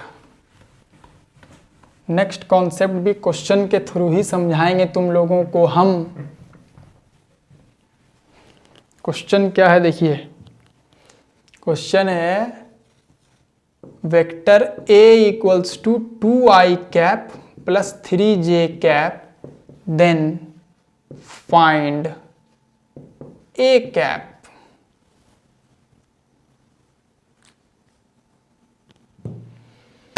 ए कैप फाइंड आउट करना है अपने को। अब देखो सॉल्यूशन देखो इसका, क्लास स्टार्ट जिस समय हुआ उसी समय कहें वेक्टर ए अपने को दिया हुआ 2i cap plus 3j cap, हम लोगों से ए कैप पूछा है, मतलब unit vector along this vector पूछा है। तो हम लोग क्या जानते हैं ए कैप क्या होता है, शुरू में ही देखिए हम लोग vector divided by its magnitude, vector divided by its magnitude. तो इस वेक्टर का मैग्नीट्यूड होगा कितना, अंडर रूट 2 का स्क्वायर प्लस 3 का स्क्वायर, ये हो गया अंडर रूट 4 प्लस 9 यानी कि अंडर रूट 13। तो ए कैप कितना हो गया बाबू, 2i cap plus 3j cap divided by root 13 answer. और अगर तुम चाहो तो एक स्टेप और आगे बढ़ा सकते हो, ए कैप तुम लिख सकते हो 2 by root 13 I cap plus 3 by root 13 J cap, ये आंसर हुआ। अब देखो एक चीज दिखाते थे ना, मजा आ जाएगा। एक चीज तुम्हें दिखाते हैं, इसी सवाल में जरा ए कैप का मैग्नीट्यूड जरा फाइंड आउट करो, ए कैप का मैग्नीट्यूड। तो ए कैप का मैग्नीट्यूड क्या लिखेंगे, अंडर रूट इसका स्क्वायर 2 बाई रूट 13 का स्क्वायर प्लस 3 बाई रूट 13 का स्क्वायर, कितना हो गया 4 बाई 13 और प्लस 9 बाई 13 मतलब अंडर रूट 13 बाई 13 मतलब 1। देखो ए कैप का वैल्यू 1 आया है, मैग्नीट्यूड 1 आया है। अरे भैया इसी को तो यूनिट वेक्टर कहते हैं जिसका मैग्नीट्यूड 1 हो। देखिए ए कैप का मैग्नीट्यूड 1 आ रहा है। कॉन्सेप्ट सिखाना था हमको, क्रिस्टल क्लियर कॉन्सेप्ट तुमको कराना था हमको, कि जो हम लोग शुरू में डेफिनेशन पढ़े हैं जिसको चिल्ला चिल्ला के लोग कहता है ये फॉर्मूला है, फॉर्मूला है, ठीक है फॉर्मूला है, इसको यूज ऐसे करना है। बोलिए बात समझ में आया क्या? अगर समझ में आ गया तो एक क्वेश्चन और कर दो ताकि तुमको कॉन्फिडेंस आ जाए। कुछ भी मान लीजिए कि हम आपको बोले कि वेक्टर बी ऐसे दिया हुआ है 3i cap minus 2j cap plus 2k cap, और हम आपसे पूछ दें find B cap, B cap बताइए। ट्राई करो, वीडियो पॉज करके ट्राई करिए। अब देखो बी कैप बताना है मतलब वेक्टर बी को डिवाइड करना है बी के मैग्नीट्यूड से। तो वेक्टर बी कितना हो गया 3i cap minus 2j cap plus 2k cap divided by magnitude of B. कैसे लिखेंगे, अभी अभी पढ़ चुके हैं, 3 का स्क्वायर प्लस 2 का स्क्वायर प्लस 2 का स्क्वायर, 9 प्लस 4 प्लस 4 तो अंडर रूट 17। तो ये हो गया 3i cap by root 17 minus 2j cap by root 17 और plus 2k cap by root 17 answer B cap का वैल्यू।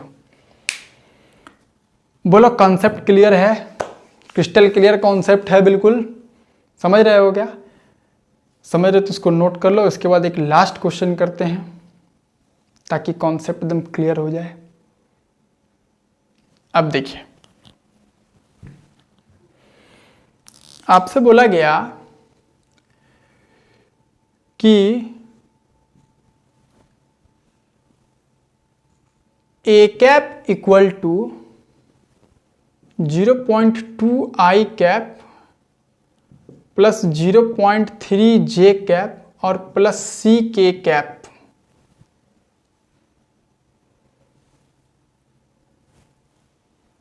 देन